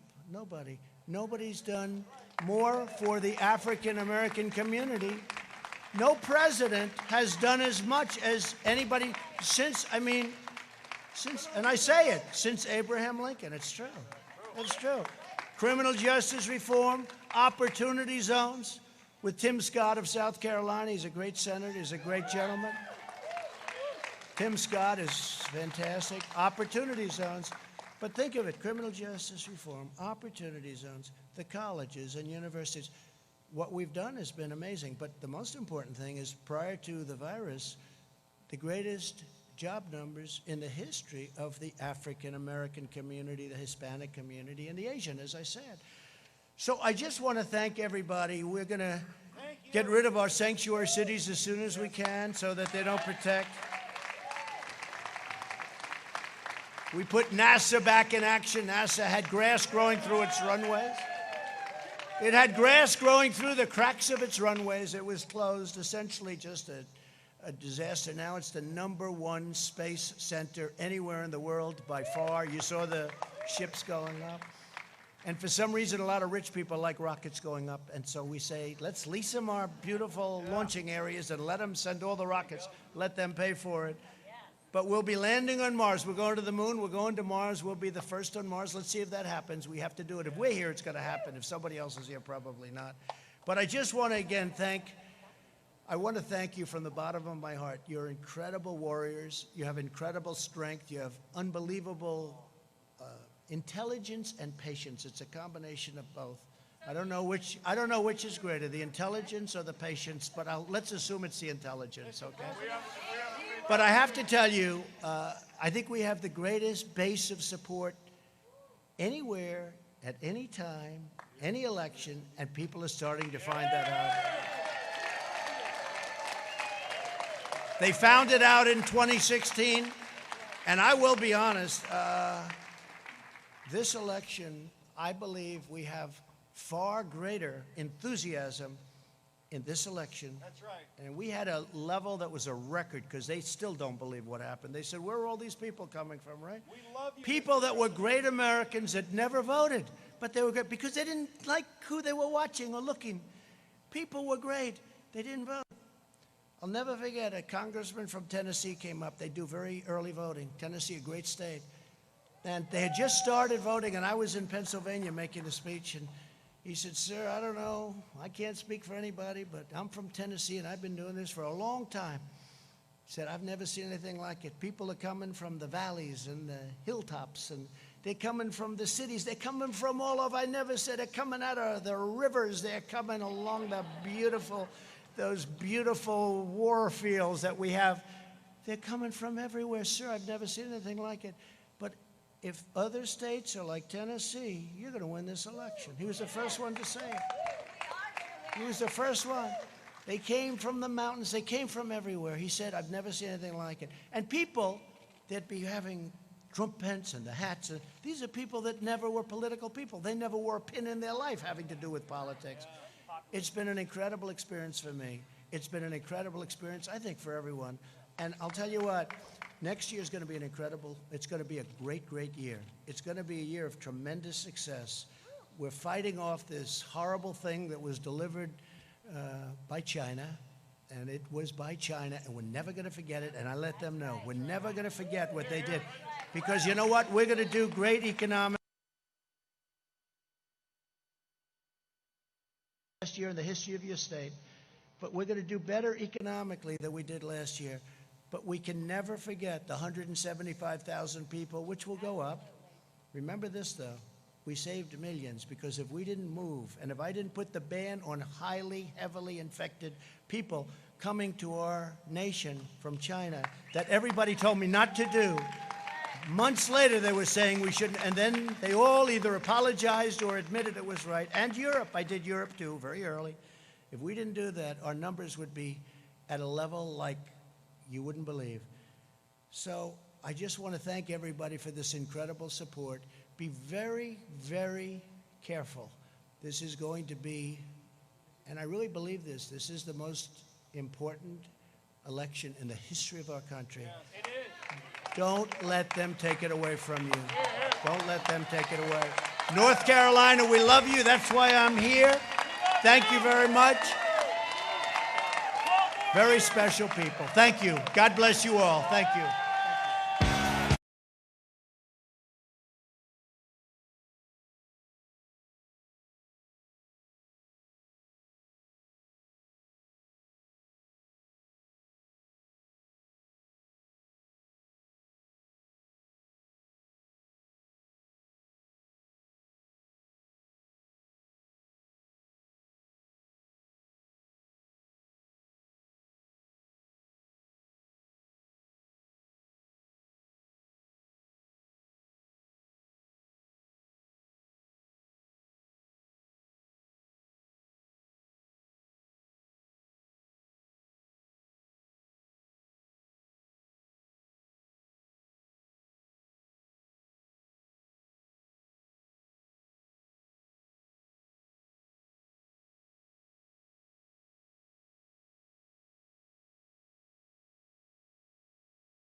Commander-in-Chief. It's more than just a job.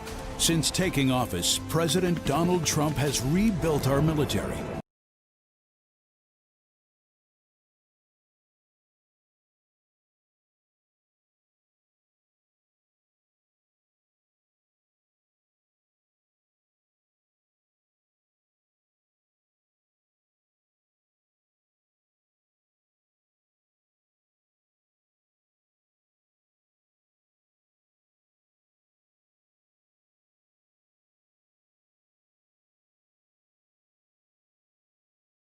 Laura Benner, Jay Shepard, our National Committee man, and Suzanne Butterfield, our National Committee woman.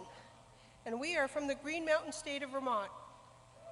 Also, Vermont brings to you, and this is not a challenge to you, Corey, but we have the real Vermont maple syrup. We bring you microchips, cheeses, and microbreweries. We are also the state of the home of President Calvin Coolidge. Thank you. We have some of the most accommodating homeschool policies in the country. We are proud to say that. And Vermont is the only state that has never restricted a person's right to carry concealed. And for all of you snow bunnies, we are also recognized as the ski capital of the East, so come ski with us. We are proud to cast our 17 votes for the President Donald J. Trump. Thank you. Pursuant to the announcement of the delegation and the rules and procedures of this convention, Vermont cast 17 votes for President Trump. Virginia, 48 delegates with the following bound delegates. 48, President Trump. Madam Secretary, Madam Chairman, my name is John Fredericks. I'm the delegation chairman of the great Commonwealth of Virginia. My delegates here today hail from the oldest governing body in America, where President Trump visited us 1 year ago to commemorate 400 years of democracy. Our delegates are proud of Virginia, the silent men and women working in America that represent Donald Trump's army that don't show up in the polls are coming back in 2020. President Trump is going to win again, only bigger. With the help of our new state chairman, Rich Anderson, Virginia, the People's Republic of Virginia, will be freed once again and go red.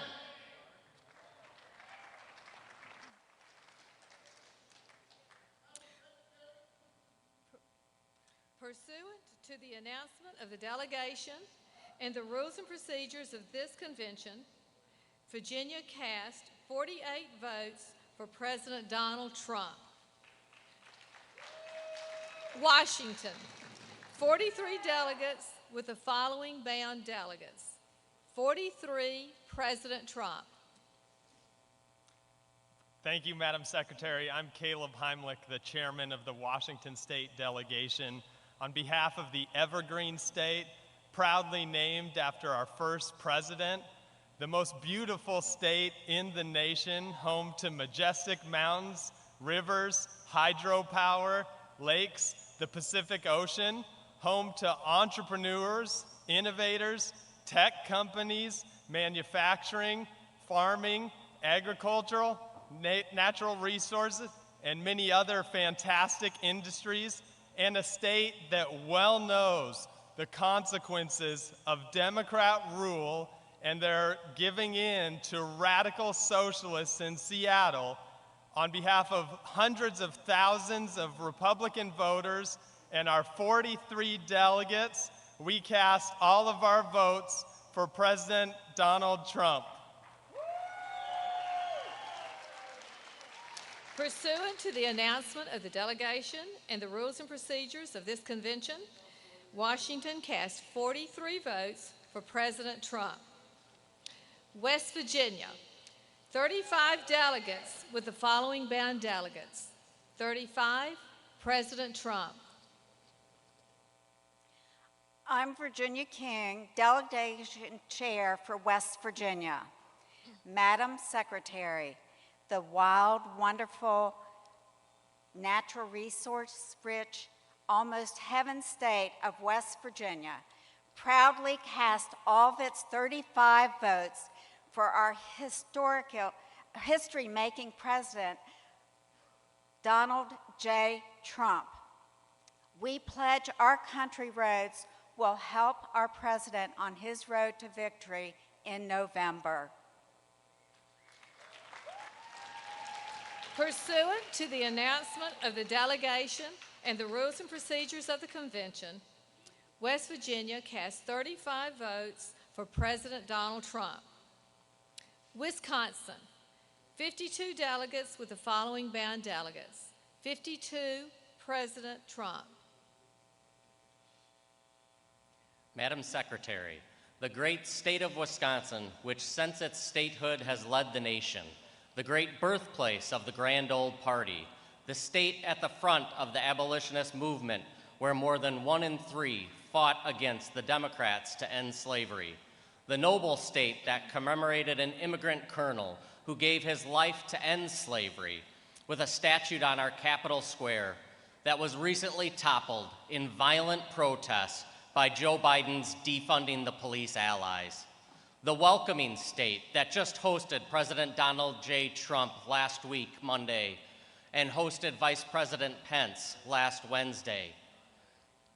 The proud state ignored by Joe Biden for the last 664 days and counting. The dairy state of Wisconsin, where our world-famous cheese curds will be served at the celebration when we deliver our 10 electoral votes for President Donald J. Trump to put him back in the White House. The decisive state of Wisconsin, with gratitude for our president who has heard those who have been ignored for so long, thankfully casts every one of our 52 votes for Donald J. Trump. Pursuant to the announcement of the delegation and the rules and procedures of this convention, Wisconsin cast 52 votes for President Trump. The chair is prepared to announce the results. The following candidates received the following votes. I have Wyoming. Oh, Wyoming, sorry. They told me to come out. My bad. One more. Sorry, Wyoming, we love you. Oh, Wyoming, 29 delegates with the following bound delegates. 29, President Trump. Last but not least, I'm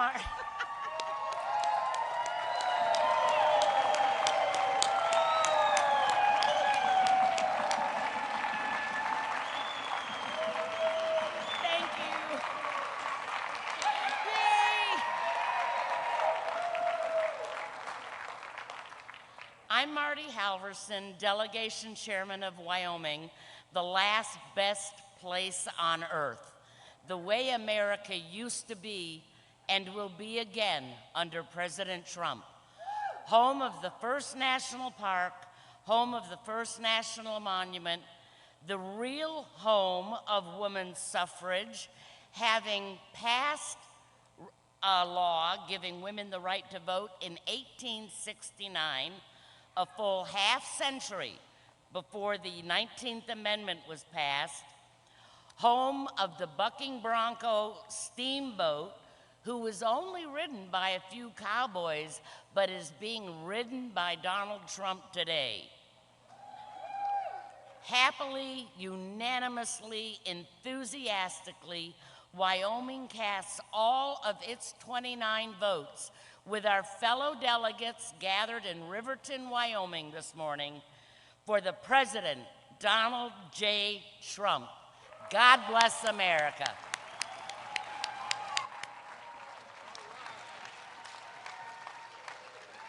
Pursuant to the announcement of the delegation and the rules and procedures of this convention, Wyoming cast 29 votes for Donald J. Trump. Thank you. So now the chair is prepared to announce the results.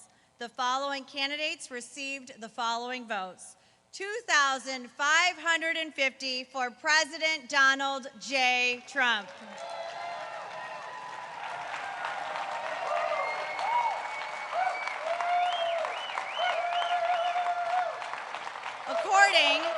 The chair announces that Donald J. Trump, having received a majority of these votes entitled to be cast at the convention, has been unanimously elected as the Republican Party nominee for President of the United States.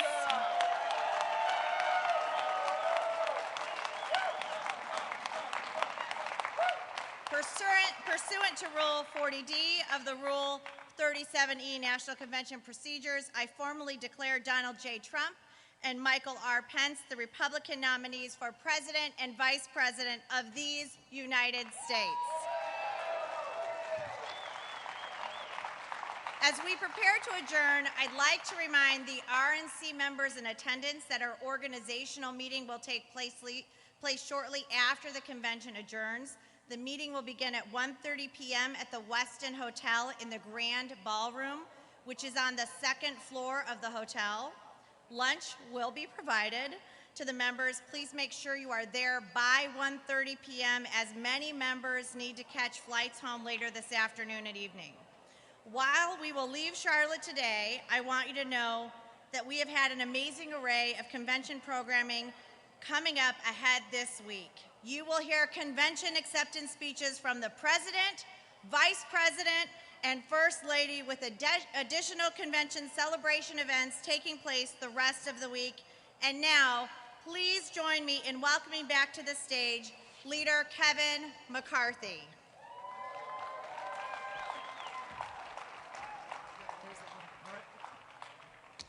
Let's thank Chairwoman Ronna McDaniel for the amazing job she has done. Great job. I hope you realize the difference between Republican and Democrat conventions. Our nominees show up, so just a little different. Now at this time, the chair would like to recognize the delegate from South Carolina. From the great state of South Carolina, I move that the 2020 Republican National Convention adjourns until 7:30 p.m. this evening. The motion has been made to adjourn until 7:30 p.m. this evening. Is there a second? Howdy toddy, Mr. Chairman. I'm Henry Barber from Mississippi, and I second the motion. The motion has been made and second. Is there any discussion? Hearing no discussion, the chair will call for a vote. All those in favor signify by saying aye. Aye. Any opposing, say nay. In the opinion of the chair, the ayes have it, and the motion is adopted. We are adjourned.